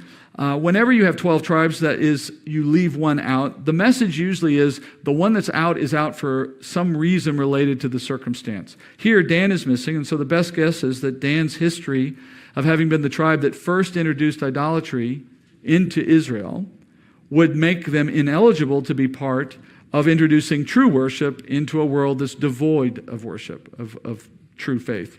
Now, that does not mean that no one in the tribe of Dan will be saved. It just means that they won't be counted among the initial 144,000. All right? Later in Revelation, we find a second chapter, chapter 14, devoted to these same men. And in that chapter, we learn a few more things about them, and I'll just mention two briefly here. One is they're all men. Secondly, they're all virgins. And that apparently plays a part in why God chose them. So, last thing about them, and then we'll move on. Why does the Lord start with Jews, and why does he use such an interesting number, 12 times 12? Well, first, the Jewish one is pretty easy. It's always going to start with the Jew. Salvation is of the Jews, Jesus says in John chapter 4 to the woman at the well, which means God always works to the Jewish people to do everything that he does for humanity, period. The patriarchs were Jewish, the prophets were Jewish, the apostles were Jewish, the Lord was Jewish. The covenants were given to Jews, the word of God was written through Jewish writers, the temple service belongs to Israel. Everything that we have regarding salvation and our relationship with Jesus was made available to us through the Jewish people. And just as the Lord promised Abraham, it would be through his seed that he would bless many nations. And that pattern never changes. So even in tribulation, when he's down to 0 believers and he has to start new and fresh again, he goes back to the same place, Israel. Secondly, then, what does he do this weird 12 thing? 12,000, 12 times, so on. Well, 12 in the Bible is the number of governing, God governing through human leaders. So that would mean that these men represent the new house of God on earth, the beginning of the new house of God on earth, leading a new worldwide evangelistic effort. But there's something else deeper you need to consider. What do we understand about the number 1,000 or 144,000 in the context of coming to faith? And by that I mean this. Remember, these are literal numbers. This is not metaphor. So exactly 144,000 men came to faith at the onset, at the initial days of tribulation. Not 143,399. Now, what that tells you is that the process is entirely supernatural. There are no evangelists to evangelize them, first of all. Secondly, what are the odds, if you are of the mind that says people come to faith just because they choose to believe and nothing else? Let me ask you, what are the odds that 144,000 exactly, not one more or less, come to faith? Could it happen? Yes. What are the odds? And the fact that it's that number, not some other number, 144,000, God ruling through men, times 12, just to double it. The point is clear, right? The unavoidable conclusion is God is the author of our faith. He gave these men the faith that brought them to a confession so that they would work for him. And they got that out of nothing, a la Paul on the road to Damascus. And he did it according to his choice. He didn't just say, the first 144,000 that want to believe in me can be saved. He picked 12,000 from 12 tribes, and he left out a tribe just to make sure you know it's not random. God selected these men and saved them for no cause of their own so that no man may boast. And did it in such a perfect number so that you and I could see it right now and say, well, gee whiz, I guess God is the author of our faith. I guess God chooses us. So God brings those Jews to faith in Jesus. Then he calls them to be the first evangelists of tribulation. And from this seed group, you now have the world experiencing a new wave of faith. And you see that in the next part of the chapter as we finish up here. After these things I looked, and behold, a great multitude, which no one could count, from every nation and all tribes and peoples and tongues, standing before the throne and before the Lamb, clothed in white robes, and palm branches were in their hands. And they cry out with a loud voice, saying, Salvation to our God who sits on the throne and to the Lamb. And all the angels were standing around the throne and around the elders and the 4 living creatures. And they fell on their faces before the throne and worshiped God, saying, Amen, blessing and glory and wisdom and thanksgiving and honor and power and might be to our God forever and ever. Amen. All right, so John connects this passage to the previous one. Notice the phrase, after these things. That is meaningful. In Greek, that phrase suggests cause and effect. So in other words, what he's saying is the same thing we saw at the beginning of chapter 4, remember? The beginning of chapter 4, after these things. What was that cause and effect? Well, in chapter 3, the church ends. Chapter 4, what's the effect of that cause? The church in heaven. Similarly, what's the cause here? That you have God saving 144,000 men. What's the effect then? This uncountable number coming to faith as a result. So it tells us that these men led a worldwide evangelistic movement which had as its result an uncountable crowd standing before the throne. They are in heaven now, which means they're believers. And the palm branches they hold, the white robes they wear just confirm that. They come from every nation and tribe, which tells us these are not the 144,000. The 144,000 came from one nation. These come from every nation. So these are different. These are the people they produced. And this is exactly what Jesus said would happen in Matthew 24. When he talked about the end of the age, let me back up here, sorry. He said that in this time of lawlessness, when there would be the antichrist and so on, he said at the very end there, the gospel of the kingdom shall be preached in the whole world as a testimony to all nations, and then the end will come. In that one verse, Jesus was talking about Revelation 7. All right? Now, think about this. You have a multitude joining the worship in the Lamb in the throne room, just like the resurrected saints did in chapters 4 and 5, singing praise. That means what? They're dead. They're in heaven. So they're not unhappy, obviously. to be there. They've escaped the trials and tribulations. By the way, this is true for every believer. Those who pass away, they enter into an existence far better than the one they leave, even if it's not tribulation down here. It's always worse than what's up there. But the fact that they're in heaven tells us two very important things. And it's so important, in fact, that John himself gets told to pay attention to that detail. Look at the next passage, the last passage for the night. John is asked, one of the elders, he said, answering, saying to me, these who are clothed in the white robes, who are they and where have they come from? John's asked that question. And John says back to the elder, my Lord, you know.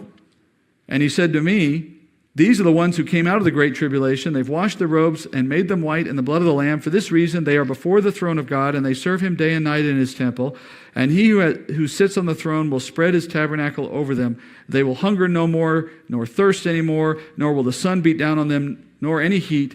For the Lamb in the center of the throne will be their shepherd and will guide them to springs of the water of life, and God will wipe every tear from their eyes. So John avoids the question sheepishly, doesn't know the answer, maybe doesn't want to say the wrong thing, and he gets the answer back.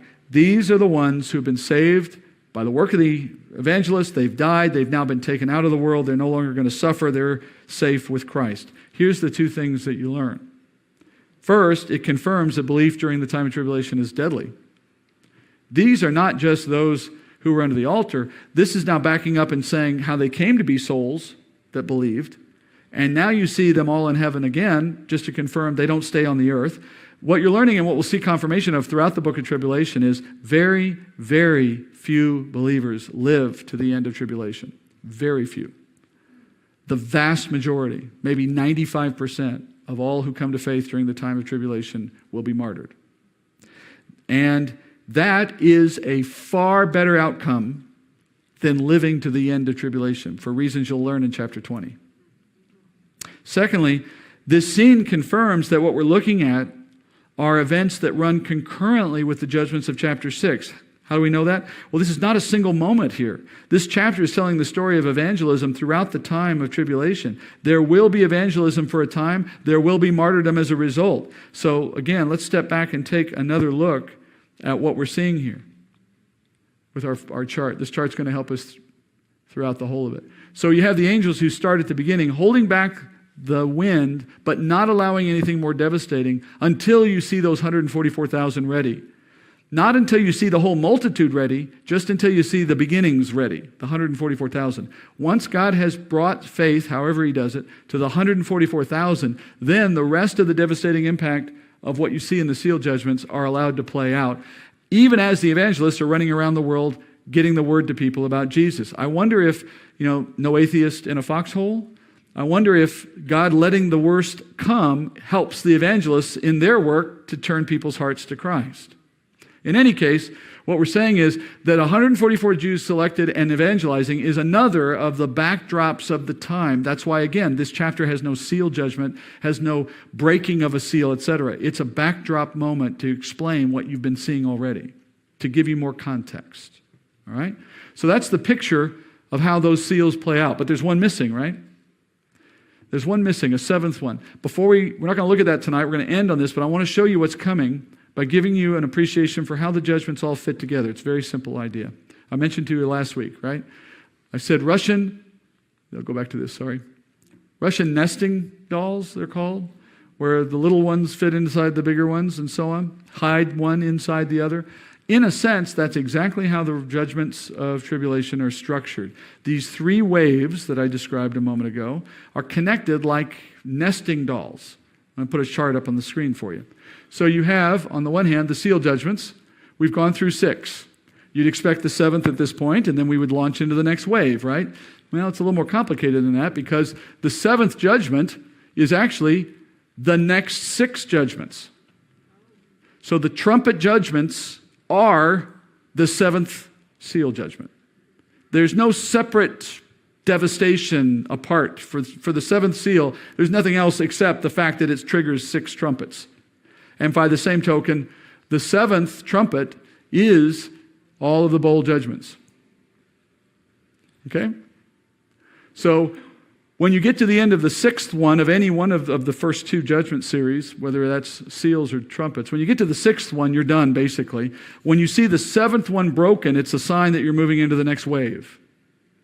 Well, if you look at the beginning of chapter 8, the seventh one is broken, and you hear angels getting trumpets handed to them, which is how we move into the next series of judgments.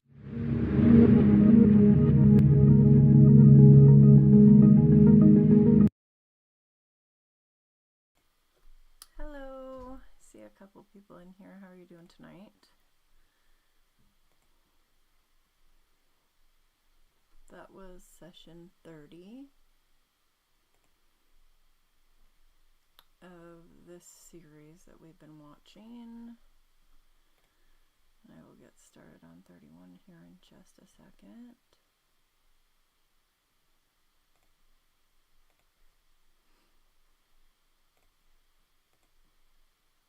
If anybody has any prayer requests, just drop them in the comments. I'll be happy to lift you up.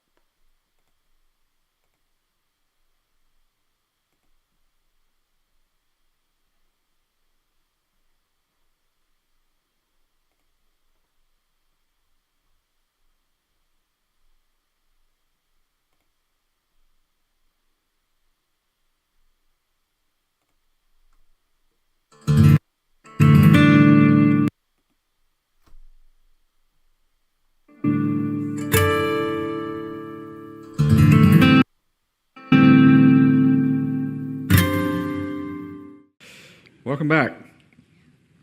We finished the first 6 judgments that Jesus has begun to bring upon the earth as part of the 7-year tribulation. The seal judgments have begun. And before we get into the next wave of the judgments that are coming, I typically do this, and I like to go back and revisit the timeline and just spend a minute or two reorienting ourselves so we know what we've done and where we're going. So tonight, let's begin with a slide you've seen from weeks past. We're not going to talk on it very long. Just to remind you, though, that we're looking in this particular part of our study, we're looking at the aspect of Revelation, which is the period called tribulation, that corresponds to Daniel's 70th 7.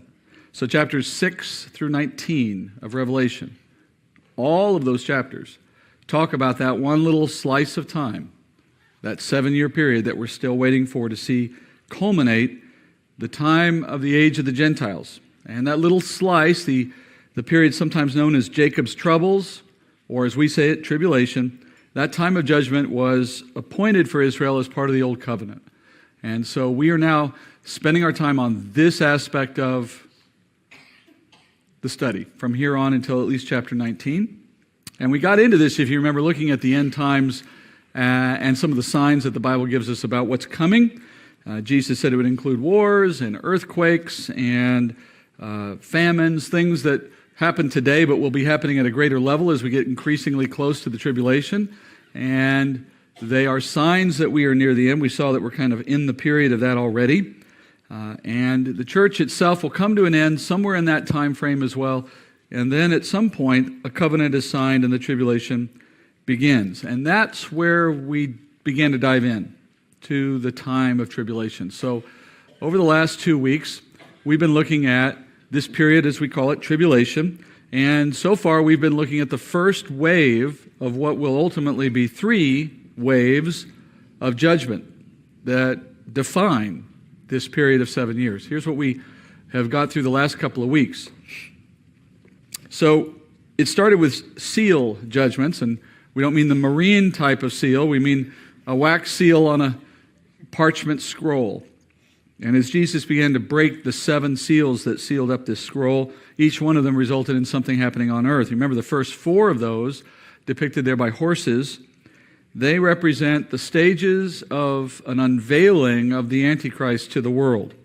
How he ascends to greater authority, greater power, how he triggers wars that then lead to widespread death and devastation, with the consequence ultimately being that he is responsible for some 2 billion people dying, 1/4 of the earth's population, in this great war that comes about. Now, all of those events seem, to the earth anyway, to be purely human-driven. They don't look supernatural. They look like what every war must look like, just on a new scale. But In what we read concerning those events, there was a suggestion that the land of Israel is being spared, at least from these initial war-induced disasters. Don't harm the oil or the wine, Jesus said, which I think is a reference to the land of Israel. And that would seem to be related to the events of chapter 7, which is what we did part of last week, and the breaking of the fifth seal, which was the souls under the altar. So as you see at the bottom of that chart, in chapter 7, we learned that even as the Antichrist embarks on his little journeys and his rise to power, at the same time the Lord is at work bringing 144,000 Jewish men to faith right at the outset of tribulation. And he calls them to faith so that they may serve him in reaching the world with the gospel. So even as the Lord is bringing wave, or the Antichrist rather, is bringing wave after wave of calamity initiated by the Lord in heaven, bringing these judgments, nonetheless, he's also bringing mercy to millions. So that by the end of chapter 7, John sees the outcome of the work of these men in the form of an uncountable number of believers from everywhere on earth present in heaven. And as such, it really reflects not only the great success these men have had in reaching the world, but it also indicates that ultimately those believers are martyred, for they are in the heavenly realm as John sees them. They're the ones who you saw earlier in the fifth seal, the souls under the altar asking for vengeance for their death. So the Antichrist's appetite for waging war is matched only by his ruthless persecution of believers during this time. And so we learned, as that chart shows, that the consequential effects of the rise of the Antichrist is death, both for the unbelievers through war and for the believers through persecution. And that's what chapter 7 showed us. So that chapter interrupted, as it were, the narrative of the book of Revelation in the context of all the judgments piling on. There was a series of them, and then this interruption in chapter 7 to give us the background, the context for some of these other events. And that tells us that chapter 7 is not chronologically in line with these judgments. It's not as though the first 6 seal judgments happened, and then chapter 7 happened, and then the trumpet judgments. No, it's not like that at all. Chapter 7 is a step out of that sequence to show you that there was other stuff in the background the whole time. In fact, not just in the whole time of the seal judgments, but the whole time through all of tribulation. The martyrdom never ends, all the way to the end of the 7 years. So this is backdrop. And it's the plan of God. Vengeance will eventually come, despite the fact that martyrdom is coming for the believer. And I think this moment was given in the book so that those who live in that future generation of believers, those who, while in tribulation, pick up this book and read about the events that they themselves are experiencing. There will be this chapter early in the account to give them some encouragement, to let them know that, first of all, martyrdom is nothing to be afraid of. In fact, if you keep reading the book, martyrdom is preferable to what is coming. And I think this chapter is something of a Psalm 23, if you will, for the believer who lives through and into tribulation. And then finally, the 6th seal, which we ended with last week, it marks the first time that the Lord brought supernatural destruction upon the earth. That's that final seal sitting out there on the right by itself. He darkens the sun, the moon turns red, he brings meteors raining down on the earth, he shakes the world with earthquakes, he creates such massive destruction that we're told every mountain and island is moved, which is hard to understand. But it's the first time, amongst all of the stuff that's happened to this point, it's the first time humanity has finally come to understanding that the world destruction that they're experiencing is all the result of an angry God, where before that it may not have been so clear. And now that brings us to the next wave of judgments, the trumpet judgments. And as I explained last time, the trumpet judgments, sort of like that Russian nesting doll example I gave you, the 7th seal, which is the one we have yet to hear about, the 7th seal, the last of the seals, is actually the next wave of judgments. So opening the 7th seal is the 7 trumpet judgments. It is not a separate destruction of its own. And so we move to that now in the beginning of chapter 8. So let's read there, chapter 8, verse 1. When the Lamb broke the 7th seal, there was silence in heaven for about half an hour. And I saw the 7 angels who stand before God, and 7 trumpets. were given to them.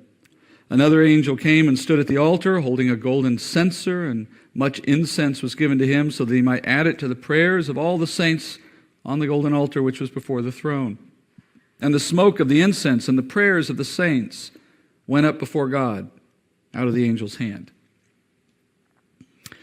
So chapter 8 opens with the breaking of the seventh seal, and as you note, it has this profound effect in heaven. John says there's a period of silence in heaven that lasts about half an hour. Now that period serves to underscore just how awesome and profound the judgments that are coming will be. I like to compare it to that moment that every parent knows when you have that 18-month-old who's running and they trip and fall and they face plant on the ground. And then there's that moment of silence. And the longer the silence, the worse the cry is going to be when it finally comes out of the baby, right? And so you're all just waiting for that. It's coming, and it comes. That's, in a sense, what you feel here, isn't it? That breaking of the seventh seal is going to unleash such a terrible series of judgments, things we can barely imagine. The culmination of all that the prophets have said would happen. The bringing of an end to the storyline of this age and the triggering of a new age for everyone and everything. So like childbirth, the bringing of that new thing has to come through a period of painful trial. And this silence is the prologue for that time. We hear how bad this distress is in one quick verse out of Daniel chapter 12. Daniel says, now at that time, and he's speaking of the time of the 70th seven, he says, now at that time, Michael, the great prince who stands guard over the sons of your people, will arise, and there will be a time of distress, such as never occurred since there was a nation until that time. And at that time, your people, everyone who's found written in the book, will be rescued. So all heaven stays quiet for a time. That phrase, about half an hour, though, isn't it curiously vague? You know, we know that the Lord's word is always precise. Every word is intended. So why the intentional vagary here? Why didn't he say 30 minutes? I can tell you why he didn't say 30 minutes, because that would have then prompted us to sit here and wonder what the meaning of 30 minutes was. Why 30, right? And that would have been a complete distraction from the point of it. The point of it here is not to try to dwell on the length of time. The point of it is it's significantly long. You know, if I stopped talking for about 30 seconds, you'd be fidgeting at about that point. Imagine 30 minutes. Some of you are saying, I wish you would stop talking for 30 seconds. So this is simply to emphasize the magnitude of what's coming. And then you see 7 angels preparing to bring the next judgments, the next wave of judgments, and they have a somewhat unique style. The trumpet judgments are split between judgments that impact the physical earth and judgments that impact the physical bodies of the people who live on earth. The first 3 of the 7 judgments of trumpets will bring devastation to the earth, or whatever remains of it. And as a result, life becomes increasingly difficult and harsh because of what these judgments do. And then the second 3 make life truly, utterly miserable for everyone who lives on the earth. Those final 3 judgments that affect the physical body of each person, they're so terrible that they have their own name. They're called out specifically. They're called the woe judgments. And the word woe in the Bible is a word for eternal condemnation. And so what we're saying is these judgments are effectively a preview of what eternal judgment is like for those who live on earth. I'll explain that more here in a moment. Meanwhile, before the judgment begins, God receives, it says, the prayers of the saints, which is pictured by incense before the throne. Who's praying to him at this point? Well, the believers on earth, obviously.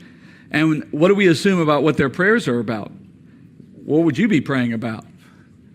Protection, defense, relief from what you're experiencing, maybe for the opportunity for a good witness in the face of almost certain martyrdom. And as you're going to see at the judgments that follow, particularly the woe judgments, the Lord hears those prayers. So finally, these judgments are announced with trumpets. Why trumpets? Why are we talking about a trumpet here? We remember the land deed that we looked at in chapter 6 and the seals associated with it. It made some sense. It wasn't just an arbitrary symbol. There was a reason why it was a land deed being opened. The deed to Israel's land, the deed to the earth. Jesus himself now as judge taking ownership of it. What about trumpets? Well, trumpets are instruments of warning. And these judgments, the judgments of trumpets, are putting the world on notice that the end is near. That as we approach the midpoint of tribulation, the Lord is announcing that this is the end of the judgments. Each judgment is like a warning blast of a trumpet reminding the world time is running out, your opportunity is running out. And let me show you the timeline of where these judgments fall relative to what we've seen so far. And these are not meant to be precise moments in time, just relative. So if this is the first half of tribulation, which is where we still are, so tribulation is 7 years. We're in the first 3.5 years. And the seals obviously begin the whole period. We started that, and they roll for a time. A couple of those judgments, like the ones under the altar, that's really just a reflection of martyrdom throughout the time of tribulation. But in general, they correspond to the beginning events. And then the trumpets kick in at some point after that, but they too finish in the first half of tribulation. And we'll see more of that as we get further into the book. So in some pace, at some rate, they're playing out as well toward the back half of the first half of tribulation. And they will finish, all but the seventh trumpet will finish before we finish the first half of tribulation, before we get to mid-trib. All right, we'll study the timeline more thoroughly as we move, particularly when we get to mid-trib. Timeline starts to become a much bigger issue when we get to the middle tribulation chapters. For now, that's enough. Let's go back to the text. Let's look at these trumpet judgments, starting with the first one. Then the angel took the censer and filled it with the fire of the altar and threw it to the earth, and there followed peals of thunder and sounds and flashes of lightning and an earthquake. And the 7 angels who had the 7 trumpets prepared themselves to sound them. Now this is a bit of a prelude. Right before the 7 trumpets are going to be blown, before the first one is blown, there's this preparatory step. All of the judgments are preceded by a display in the heavens and another earthquake. Now remember what the Olivet Discourse told us. Earthquakes would be one of the signs that tell us we're moving toward the end, and they would keep getting worse, as would the famines. And by the way, learning what we did about the seal judgments and the way it wreaks havoc with the earth and with the economy and everything else, we understand how famines are going to get worse as well, right? And here's an example of the earthquakes continuing to be a warning. In this case, the earthquake is a warning that the trumpet judgments are about to start, which themselves are a warning that the end is near. You can't blame God for not warning. All right, now the trumpet. The first one in verse 7. Sorry. There we go. Getting a little ahead of myself. The first sounded, and there came hail and fire mixed with blood, and they were thrown to the earth, and 1/3 of the earth was burned up, and 1/3 of the trees were burned up, and all the green grass was burned up. So at the sound of the first trumpet, here you see the first wave of the trumpet judgments affecting the earth. And so we're told 1/3 of the earth is burned up from a judgment of hail, fire, and blood falling from the sky. Clearly a supernatural judgment. In fact, this is sort of classic biblical judgment, right? This is the thing of, CGI in movies. Fire and brimstone coming down from heaven.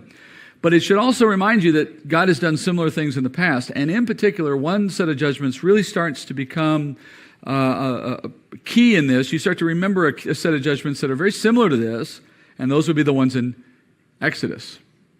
Remember this? You might remember this out of the story of Exodus. In 9:23, it says, Moses stretched out his staff toward the sky, and the Lord sent thunder and hail and fire, ran down to the earth. And the Lord rained hail on the land of Egypt. So there was hail and fire flashing continually in the midst of the hail, very severe, such as not had been in all the land of Egypt since it became a nation. All right, they're very close, aren't they? Very similar. And that similarity between the first trumpet judgment and that particular plague of the Exodus, that is more than coincidental.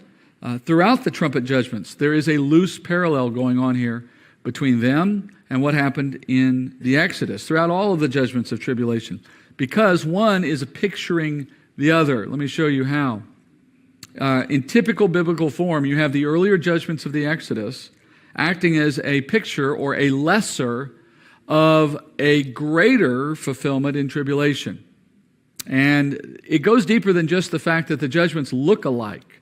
For example, in the Exodus, what was the purpose of it all?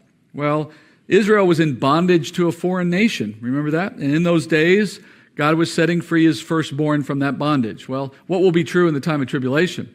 We'll have Israel in bondage to the enemy and to sin, generally, unbelief, in other words. In the Exodus, the Lord brought them out of Egypt through a series of supernatural judgments. And in the tribulation, he's going to deliver Israel from spiritual bondage into faith through a series of even greater judgments. In the Exodus, their freedom was ultimately, if you will, met by the law. Made possible, if you will, by the law. The law given through that covenant that God gave through Moses, the lawgiver, was the means by which the nation was brought together. It was the basis for which they left. Remember, Moses told Pharaoh, "Let my people go so that they may worship me in the wilderness." It was all about leading them to that moment. And in tribulation, the people of Israel will first return to the law to worship in their temple, which will then prepare their hearts to receive what God has for them later. So going to the law is a means by which they move out of slavery and eventually to where God is bringing them. And in the Exodus, where was he bringing them? Well, in the Exodus, they were led by, ultimately, Yeshua, which is Joshua, into the promised land. And in the case of tribulation, they'll be led by Yeshua into the kingdom. So there's a clear parallel here. God did for Israel as a nation once in a lesser form what he will do for them in a greater way in a day to come.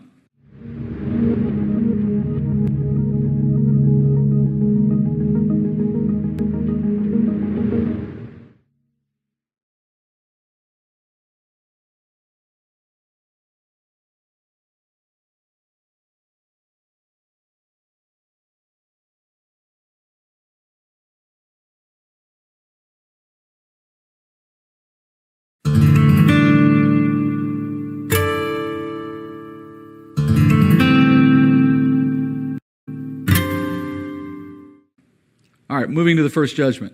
John tells us that a third of the earth is going to be burned up. But what does it mean, a third? There's a couple of ways you could interpret that, right?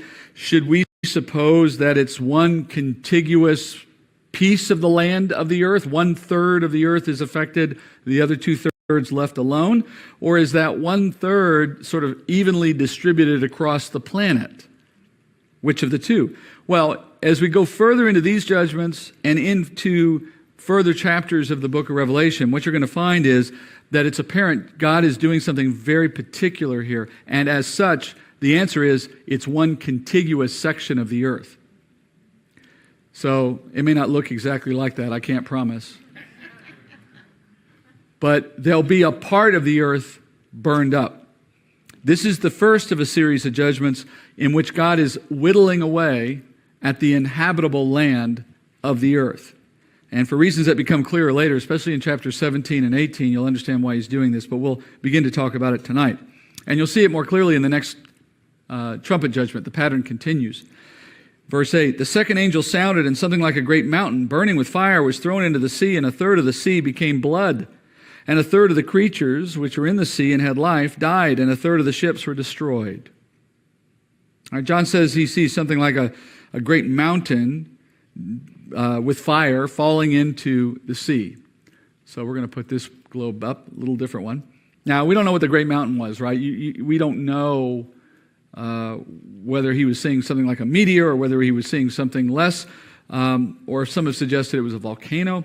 But it's fair to assume if he had been seeing something like that, a meteor, a volcano, those things existed in John's day, and he would have recognized them as such.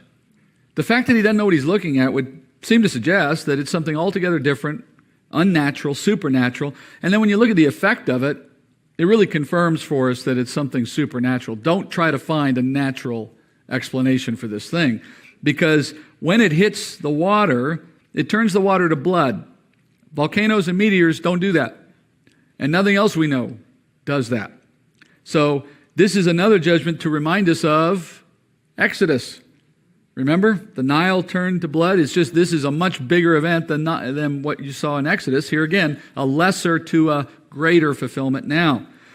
And by the way, if you wondered if this is at all symbolic or metaphoric, the text eliminates that possibility because John says literally that the blood kills the fish, which is exactly what you see happening in the Nile, and it also results in ships on that body of water being lost as well. And that detail really emphasizes the literal nature of this. It's truly what happened. Something fell and turned a third of these seas to blood, miles deep of blood from where there's sea today. We know that this little detail about the ship would emphasize the literal interpretation because blood has a specific gravity that is higher than water, which means that it produces a greater buoyancy if anything is floating in it.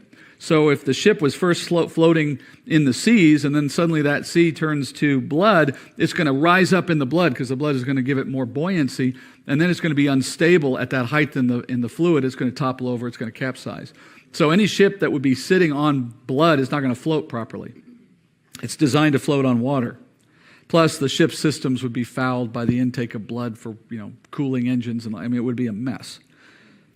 So we know it's literal. Now, notice again, John says this judgment impacts a third of the seas. Now, here we go with that question. A third meaning one contiguous area of water or spread around the world. Here's where you get your confirmation that he's talking about contiguous areas of the earth. Because just as the land, it was one section and not all over, here we know it has to be one section and not all over. I defy you to turn 1/3 of a glass of water into blood. At the moment you put 1/3 of blood in there, it's just watery blood everywhere, right? It doesn't stay in 1/3. Water mixes. So the only way you could have 1/3 of the water is blood and the rest not is if it's a contained body of water, something of the way the seas of the earth are sectioned off by the land. Obviously, water flows between seas, so in time, eventually, yes, it would dilute, but not very quickly. And the whole point is, for the time we have in tribulation, effectively, it stays where it is. So that would tell us that he's always been talking here about a section of the world being blocked off. And as such, it begins to drive us to the conclusion of why. Why is God working in this way, cutting off patches of the globe? Well, it's because of the point God is making through this, and it comes out, as I said, in further teaching. Over the course of the judgments of tribulation, the Lord is going to narrow the focus of the world down to just the region of the Middle East. Think of it something like this. Through a series of judgments, the world will become increasingly uninhabitable, but for this little patch of earth. And it's because in this one place on the earth, the culminating events of tribulation take place. The final battles will take place. The territory between Jerusalem and Babylon will become ground zero. And in that space, you will see a battle between east and west, good and evil, Jesus and Satan, so to speak. And it's not a fair fight. So in preparation for that climactic war, the Lord sets about eliminating all life on the rest of the planet, step by step, so that by the time the battle ensues toward the end of the 7 years, there is nothing else. There will be no one else. There is nowhere else. Nothing that matters, nothing that's alive, all attention on earth focused on this climactic little period. And it's why all the activity of the War of Armageddon happens in that area. It's the only area. You can't be anywhere else. There is nowhere else. And we know Israel and Babylon remain intact because we see them mentioned all the way through the final events of tribulation. And not coincidentally, nowhere else is mentioned. And everybody asks me, what about the United States in tribulation? You want to know what happens to the United States in tribulation? Well, it's interesting.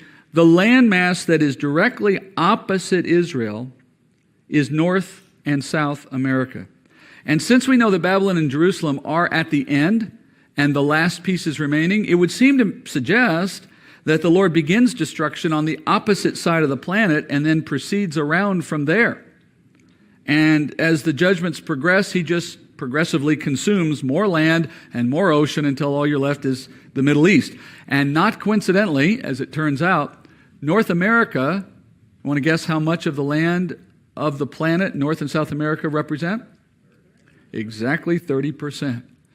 So what that tells us is, I'm telling you, my assumption, but I think it's accurate, this initial trumpet judgment results in that. And which ocean, more or less, is opposite Israel, and, by the way, also represents exactly 30% of the water on the face of the planet? What do you think? No, it's actually the Pacific Ocean. So the Pacific Ocean is the largest body of water on the earth, and it's also 30% of the earth's water. So he starts on our side of the planet, more or less, certainly the landmass. So how important are we to the events of tribulation? We're a footnote. He gets us out of the way early. And it's always been that way. The nations of the Middle East are what matters for what God is doing there. All right, so I assume that the first and second trumpet judgments bring an end to these regions of the earth. If I'm wrong by which one he picks first, it doesn't matter. The point is he's going to move around until there's nothing but Middle East left, okay? By the way, this would prove that we don't need to put too much effort into saving the planet. It's not savable. Having said that, don't throw your trash out the window, but I'm just saying, spend your time wisely, I guess is what I'm saying. All right. I'm going to get a letter for that, I know. Verse 10, the third angel sounded, and a great star fell from heaven, burning like a torch, and it fell on a third of the rivers and on the springs of waters. The name of the star is called Wormwood, and a third of the waters became wormwood, and many men died from the waters because they were made bitter. All right, the third trumpet blows. Now with it comes the third and final judgment against the face of the planet. Remember, we're still on the first three, so these are the ones that affect the land. John says a great burning, quote, star falls from heaven into the fresh waters now, turning them bitter. The name of that star is wormwood, and that word has no other meaning in Greek. Wormwood doesn't have a meaning, but by the context, it's assumed to mean bitter. And in trying to interpret what this star is, remember, we've always had this issue. Every time the word star is used as some kind of symbol, we come back to the question of how do you know what the symbol means? And in every case, it's been the same answer. The context drives us to the answer. And in this case, let's work through the possibilities for a moment. Could it be a literal star? And by that I mean the celestial kind, a burning sun. Well, for the same reason that it couldn't have been one earlier in chapter 6, well, it can't be one here because the sun, many, many times larger than the earth, couldn't possibly impact the earth. It would burn us up in a fraction of a second. So it's not that kind of star. Could it be a meteor, which is what we concluded was true at the end of chapter 6? A falling star, in other words. Well, you could, except they're not known to make fresh waters bitter. Plus, you have a problem here because it's impacting a third of the fresh water around the planet. This one breaks our pattern when it comes to thirds, because there's no place on earth where a third of the fresh water exists. And so the statement in context says waters, springs of waters, third of the rivers. It's clear that it's a distribution here because that's the nature of fresh water. It's not all in one place. So it's being affected wherever it is. But that just adds to the supernatural component. What could hit the world in one place and yet only affect fresh water and do it all over the world? That's not a natural event. So that tells us we're not looking at a meteor or a sun. What's left? Well, the only other symbolic meaning of star in the Bible beyond those two would be angel. And when you see it named as it is here, wormwood, that indicates also a personage. So that would help reinforce the interpretation. This is an angel. But in Scripture, angels can have two kinds of names. There are those angels that are named in a way that glorifies God. Gabriel, that is man of God. Michael, that is who is like God. El is the name of God. So those are names that reflect well on God. And then you can have angels whose names suggest corruption and a fallen nature. Here, wormwood, later in this chapter, Abaddon. So there are names that don't sound very attractive. And when you see those, that's a fallen angel, or as we might say, a demon. And so here you see a demon, an angel, symbolized as a star, sent by God to do his bidding. And the effect of the demon is to poison a third of the fresh waters on the earth. And it just proves what you should have known already, which is God can use anything. Nothing in his creation is outside his control. And in this case, he can use a demonic agent when it suits his purposes, as he does here. And he uses it in this case to bring judgment. And in fact, that becomes a new pattern. And increasingly, we're going to see not just angels serving God in all of these judgments, but now demons themselves being called to service by God to bring about these calamities. All right, let's go to the fourth angel. The fourth angel sounded, and a third of the sun, and a third of the moon, and a third of the stars were struck, so that a third of them would be darkened, and the day would not shine for a third of it, and a night in the same way. Well, we have our theme of thirds continuing here, a third of the sun, moon, and stars being targeted here. But it's a little confusing at first. I mean, does this mean like a third of the sun is gone? Or a third of the moon? Or a third of the stars leave the sky? Or does it mean that their light output is dimmed by a third? You know, like you've kind of turned it down a little bit. Is that what it means? Well, John's statement would seem to indicate a third version of those. Not the first two I mentioned, but a third one. In John's interpretation, he says that each body shines for 1/3 less time. In other words, the lights go out entirely for 1/3 of the time that they would normally shine. Because he says there at the end of verse 12, the day would not shine for 1/3 of it, and the night would not shine for 1/3 of it.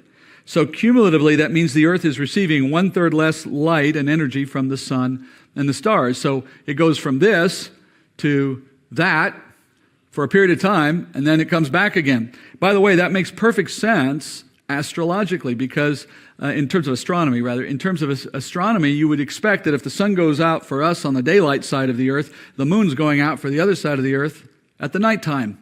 And conversely, when they're getting their light turned off during their day, we're getting our moon turned off at the same time, both for a third. Cumulatively, that's a third of a 24-hour day between the two of them. The math works perfectly. All right? So, and this is before Copernicus, this is before anybody, at least as far as we know, was talking about a solar system in which the earth and the moon were rotating and revolving and, all the rest. We take it for granted, but it's a good example of the science of the Bible being ahead of the science of humanity, that this would be written this way. All right, what's the effect of this?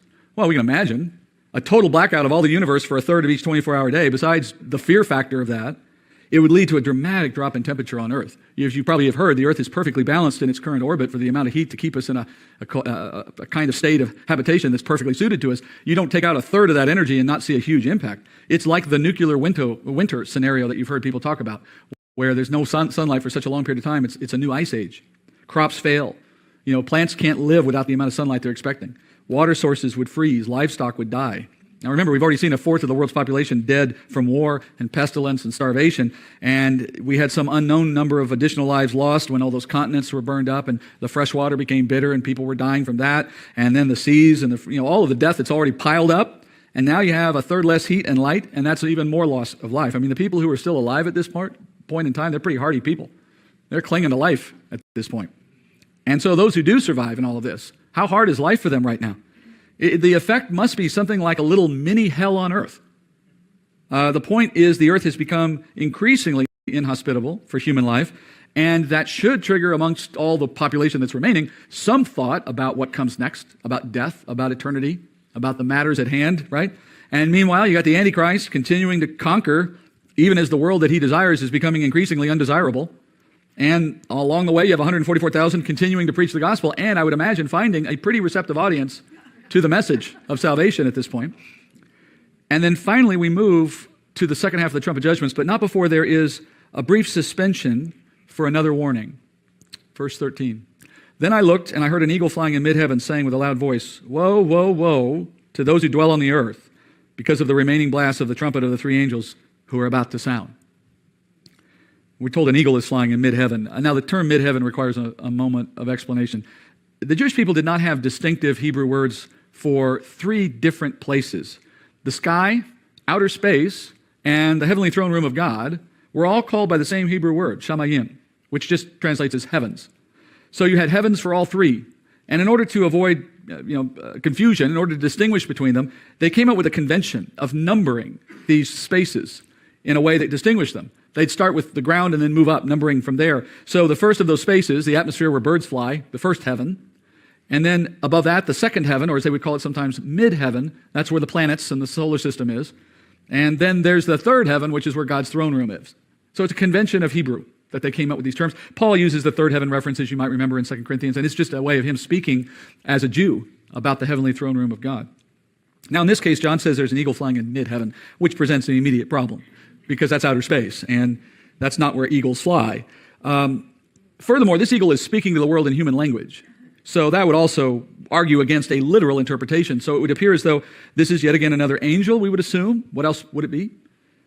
Something sent by God, a messenger, which is what angels are, moving back and forth. And maybe he calls it an eagle either because it may have looked like one to him, or because for him it was an easier way of explaining what the angel was doing, circling around like a vulture or an eagle would do.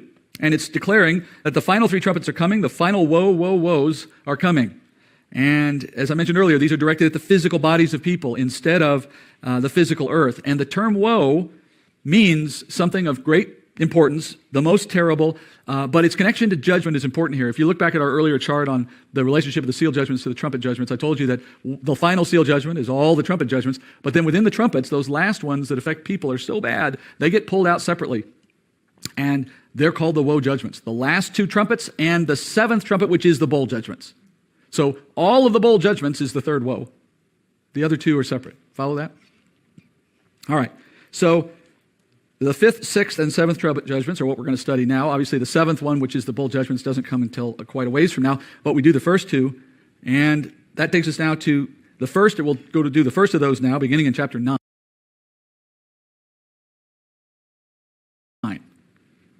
Chapter 9, verse 1. Then the fifth angel sounded, and I saw a star from heaven which had fallen to the earth, and the key of the bottomless pit was given to him. He opened the bottomless pit, and smoke went up out of the pit like the smoke of a great furnace, and the sun and the air were darkened by the smoke of the pit.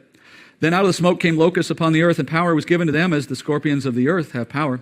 They were told not to hurt the grass of the earth, nor any green thing, nor any tree, but only the men who do not have the seal of God on their foreheads. And they were not permitted to kill anyone, but to torment for 5 months. And the torment was like the torment of a scorpion when it stings a man. And in those days men will seek death and will not find it. They will long to die, and death flees from them.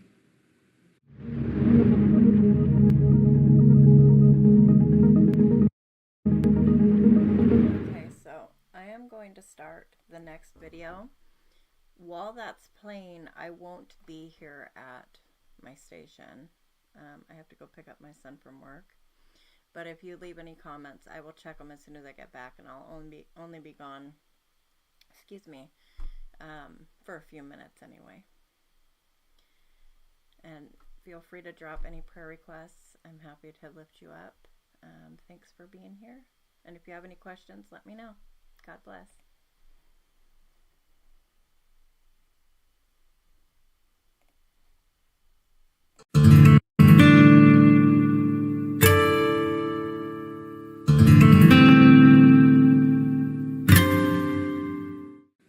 All right, well, this is the first of the woe judgments, clearly different than anything we've seen this far.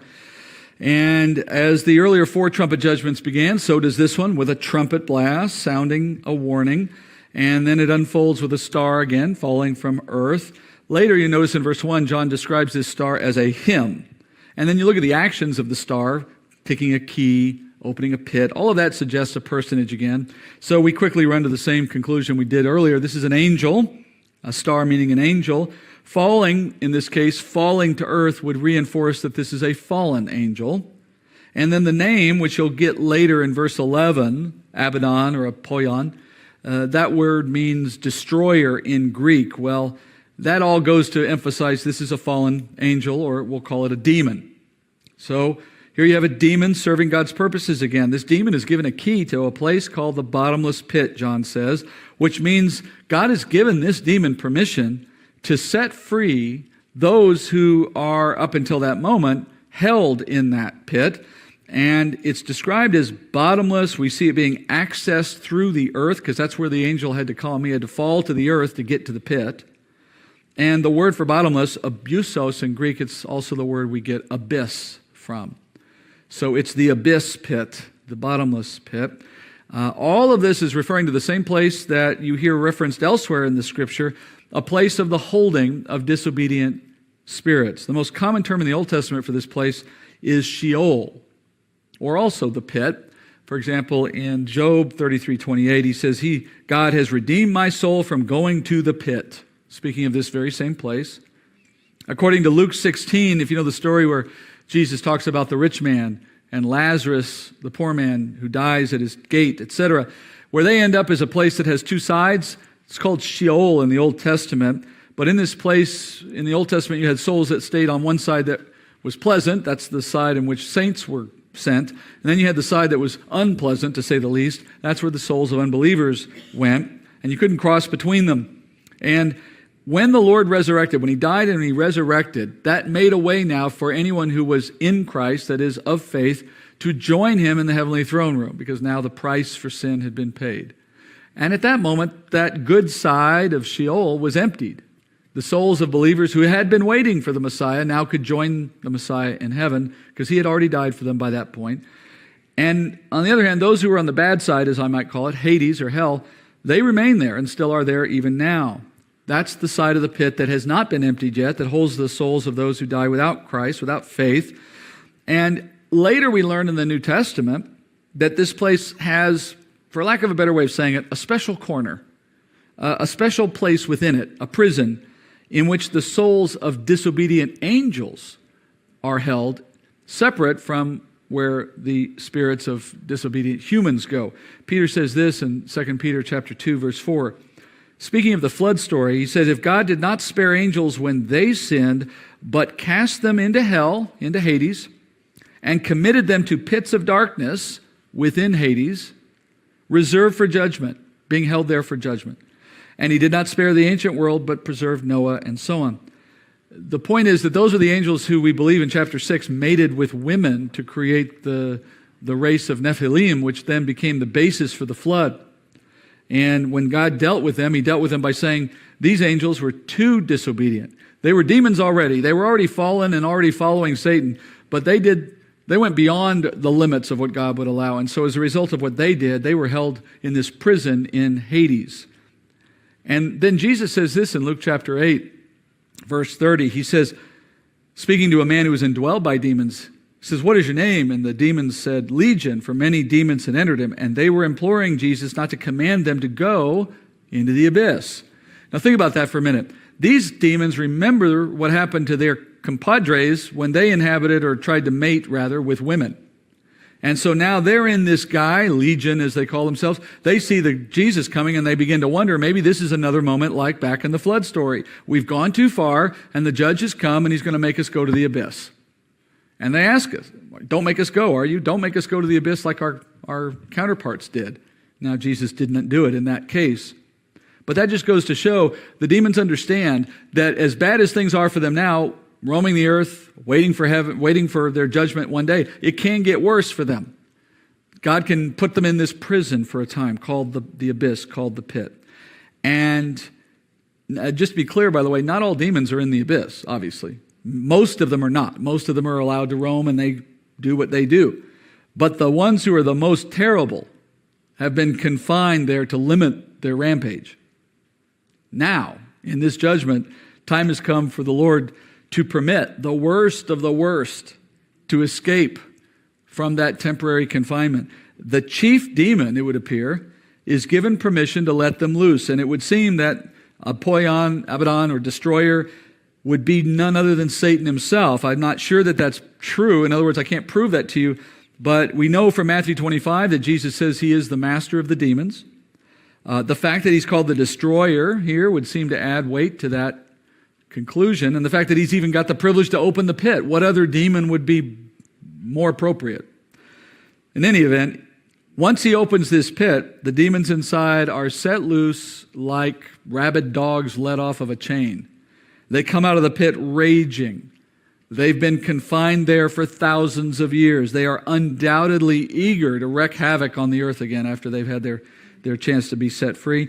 We're told here as the pit is opened, the smoke of this place rises to block the sunlight, John says. And what that does is confirm for us the Bible's testimony elsewhere that hell and the abyss, which seems to be a part of that place, are below our feet. They're in the earth. They're in the center of the earth. They're below our feet. You might wonder, could the lava that erupts from the earth from time to time be connected to the activities of hell? And before you laugh at suggestions like that, just remember that the scientists of our world do not understand what's underneath our feet beyond a mile or two or three of the earth's crust. They don't have any understanding either. We just have the Bible saying that there's a place down there called the abyss, called the pit, a physical place of burning, a place that's hot and utterly dark. And now with the pit open, that darkness spills out, metaphorically and otherwise. John says he sees what comes out of this place. He says he sees locusts descend upon the earth that have power like the power God gives to a scorpion.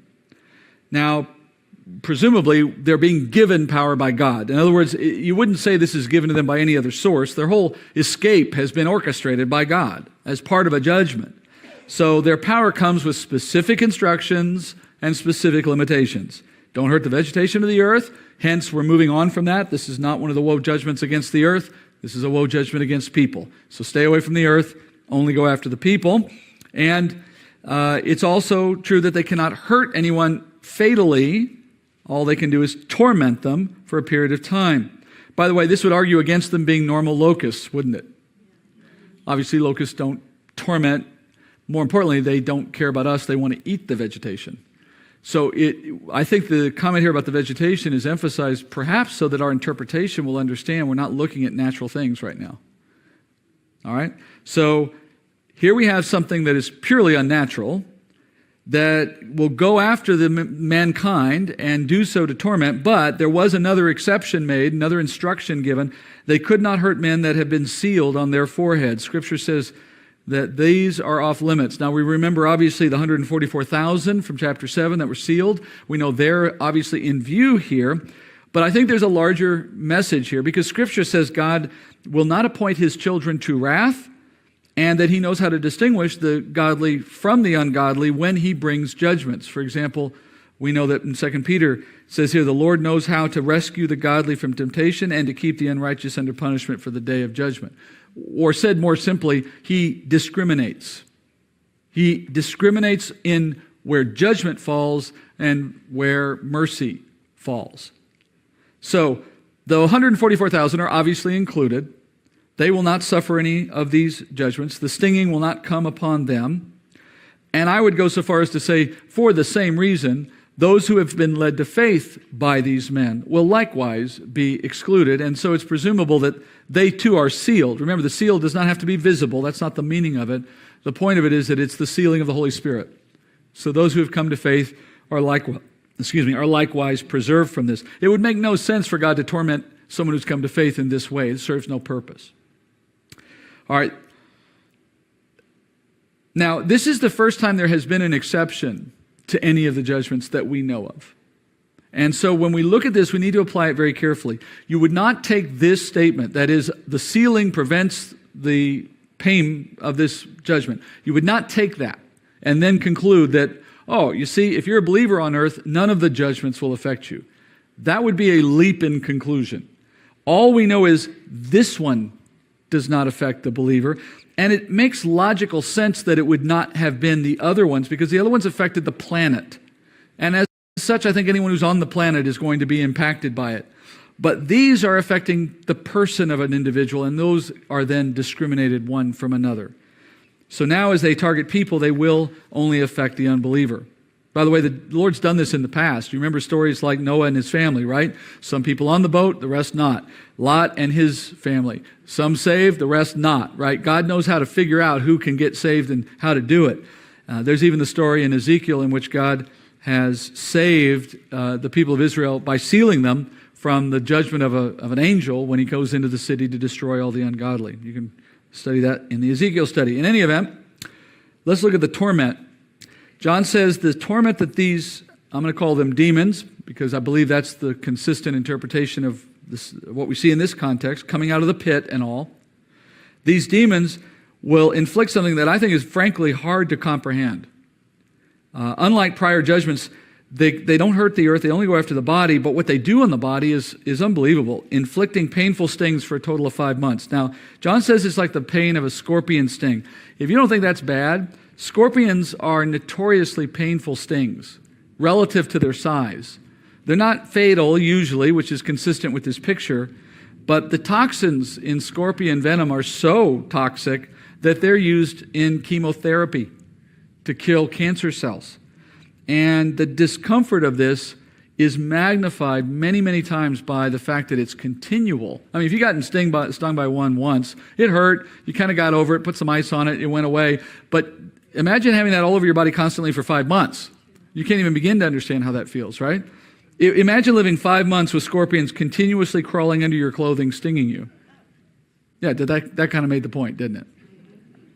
It's just impossible to imagine the physical and psychological effects of enduring 5 months of such attacks. We know it lasts 5 months because we read it, but let me suggest this to you. I don't know that the people who are experiencing realize it has a limit. I don't think that they're told it's 5 months, not unless they're reading their Bible, and if they're reading their Bible, they would probably not have been in that situation. So as you contemplate the fate of endless stinging, you might see how it would lead someone to contemplate suicide, right? An otherwise sane person might very well be willing to end their life rather than to face another day of that pain, especially if they don't understand it will end in 5 months, if they think it might be forever. But then the Lord, anticipating that desire, adds this particularly horrible twist to this judgment. The option to die by any means is removed by God during these 5 months. John says, verse 6, men will eventually seek to end their lives rather than suffer in the judgment, and God will supernaturally prevent it. And it's kind of intriguing to imagine how that's even possible. I mean, is he making them immortal? You know, like Superman? I mean, what if they throw themselves in fire or blow themselves up with a bomb? Or right? How is it even possible that they don't die? My theory is this, and it doesn't require a lot of supernatural kind of thought. I think he simply incapacitates them to the point where they're writhing in pain all day long, all night long. They don't have the strength to get up, much less harm themselves. And should they even get close to the act of it, he foils it somehow. The gun doesn't go off. The noose doesn't tighten. Whatever they're doing that they might figure out how to do doesn't work. He just says it eludes them.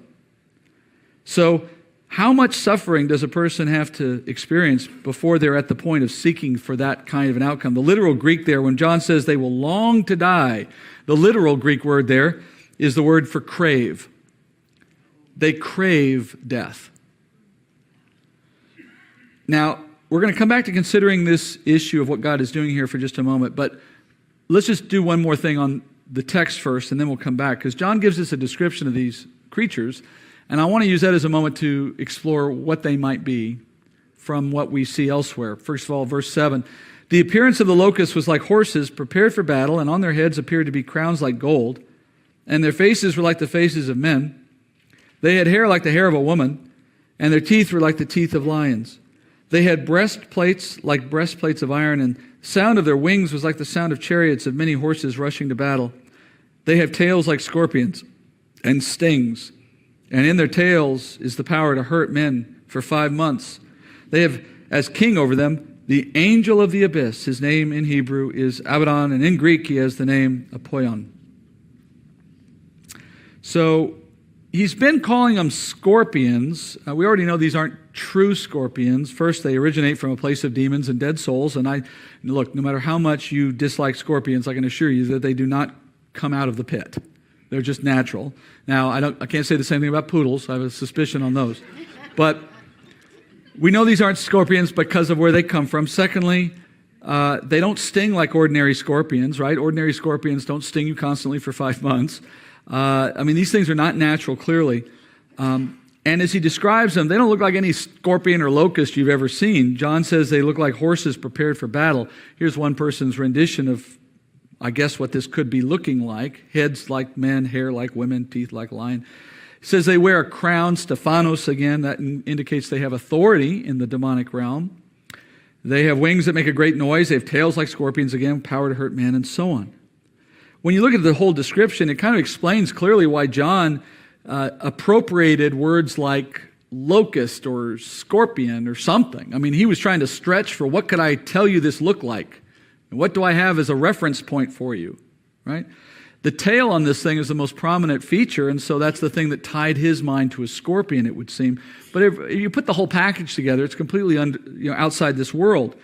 Now, this particular area of Revelation, maybe more than most, has become ripe for speculation. There is a certain I don't call it a community, that's probably too formal. There's a certain way of thought that's out there in which you get to a book like Revelation and there's something inside us that just longs to bring it to the present world. And so we're searching for something of our world that we could compare the description to, and if we find something we think matches, then we make that an interpretation, which is a leap in logic, to be sure. That is, you say, not only is it like something of our world, it must be the something of our world. Forgetting, of course, the fact that this could be a long way off, and never mind all the supernatural parts of it, they start grasping at straws. And here's an example of what people have tried to say these scorpions might be like. Now, let me just point out, that is not biblical interpretation. That is a circus, a sideshow, and speculation. That is not how you learn anything. I'm not saying the person who did this was an evil person. I'm saying that person doesn't know how to read the Bible. Because that's not how you find the truth. You don't back into the answer by looking in your world for something that matches something that's said to happen in the far distant future in an entirely different set of circumstances. That is an unnecessary and bizarre comparison, right? When you look at what goes on in the text, there is no earthly comparison. First of all, Apache helicopters do not come out of the pit. They do not result in 5-year or 5-month-long stinging sensations on the people that they attack. Considering the amount of damage that's being done to the earth prior to this moment, it's inconceivable that any mechanical equipment is still functioning. Where is the gasoline coming from for this thing? Or the jet fuel? Where is the landing strip that's still on the earth that hasn't been crushed by earthquakes? I mean, where in the world? Look, friends, at this point in the world, everything is in ruins. Technology is gone. There's no electricity. There's no running water. People have been reduced to being vagabonds and refugees. They're lucky they're even alive. They're living in caves saying, "Rocks, please fall on us." I mean, who's flying these things anyway? Everyone's got stings going on. Nobody's able to do anything, right? I'm just kind of, obviously I'm upset.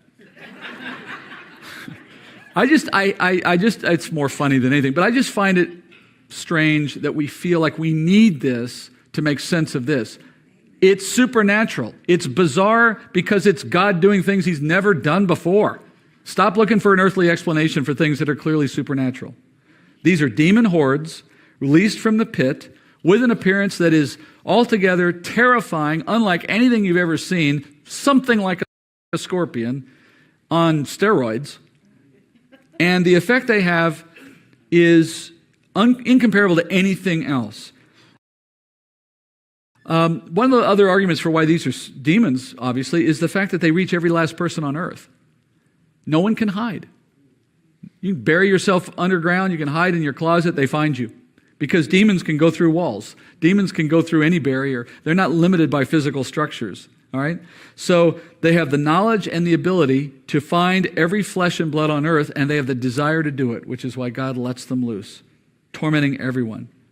We might wonder also if people can actually see these things in the day. My guess is they're visible, but wouldn't it be even more terrifying if they're not, in a way? Right? All of a sudden, you're just tormented. All right, let's ask the fundamental question that ends the night here. Why does God bring a punishment like this, with all its detail, against the people of the earth? What good purpose could it possibly serve? You might even be tempted to think it's especially cruel, given the fact that these people are forced to endure the torment. They can't even kill themselves to escape it.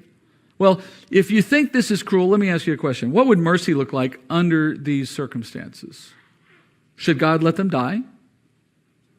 If they died, what comes next for these people? Well, they would move from a temporary state of torture, of torment, into an eternal state of torture and torment, according to Scripture. So, in that sense, understanding that bigger picture, preventing them from dying under these circumstances is actually a form of grace. In fact, this 5-month period is the first and only time in all human history since the garden in which death is impossible. For the first time since the beginning of humanity, not a single new resident of hell will be established for 5 months. It is a singular moment in history. Never before has anything like this happened. He is mercifully preventing death for everyone on the planet during these 5 months. And for what good reason? So that they can get a taste of what hell is like without having to go there to experience it. And in that learning, have one more opportunity, because there's a time clock on this opportunity to know the Lord in tribulation. Evangelism doesn't last the whole 7 years. It finishes much earlier than that. So the clock they have to come to faith is almost run out. And Jesus says in Luke 12:4, I say to you, friends, don't be afraid of those who kill the body, and after that have no more they can do. But I warn you whom to fear. Fear the one who, after he is killed, has authority to cast into hell. Yes, I tell you, fear him. So consider the nature of this judgment. They're being kept alive. They cannot die. They're in unending torment administered at the hands of demons. Sound familiar? That, my friends, is a close approximation of hell on earth. And so how many times have we wondered what the world would do if they just could get a foretaste of the judgment of hell? Wouldn't that help the evangelistic movement of the church, right? Couldn't they all just snap to if they just saw what it would be like if they don't come to faith? Well, in effect, here's the chance to find out that test. Will it work? And by the way, even the number of months that they're allowed to remain alive while being tormented, 5 months. The number 5 in Scripture, what is that the number of symbolically? Grace. It's a number of grace. And after 5 months, that first woe comes to an end, but 2 more remain. As we read in verse 12, the first woe is past. Behold, 2 woes are still coming after these things. All right. How are you guys doing tonight? I will get the next video going since we seem to have quite a bit of interest going here. If anybody has any prayer requests, let me know. Any questions or anything you'd like to discuss, feel free to comment at any time. I'm sitting right here and happy to pause and discuss as a group.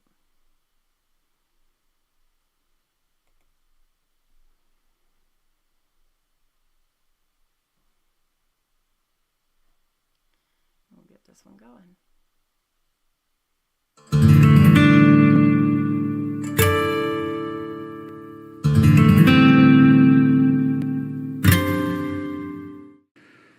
All right, friends, tonight we conclude the judgments that mark the first half of the tribulation. So here you are, already halfway through this 7-year period as the book gives it to us. And with that, we'll move into the next major part of the book and of the 7 years. So we're studying the second wave of judgments called the trumpet judgments. They are called trumpet judgments because each of these judgments is announced, as you know, by a trumpet. These followed the seal judgments that opened the 7 years. And trumpets have traditionally been used in Scripture as a warning mechanism. God speaks through trumpets at times as a warning. And so these judgments, the second wave, are trumpets to warn the world that the end is near. We studied the first 4 last week, and those were the judgments that brought damage to the physical earth. You remember? First, 1/3 of the earth was burned up. Then 1/3 of the oceans turned to blood. Then 1/3 of the fresh water became poisonous. And the warnings implied by these judgments were the earth is not going to last. The earth is not a permanent home. The earth is getting ready to be reshaped, in fact. The end is coming. And then, beginning with the 5th judgment, we moved into what the Bible calls the woe judgments. Remember, in the cascading of these judgments, where the 7th of each wave represents the next full wave, well, at the very end of the second wave of trumpets, the last 3 trumpet judgments are all the woe judgments, which means the last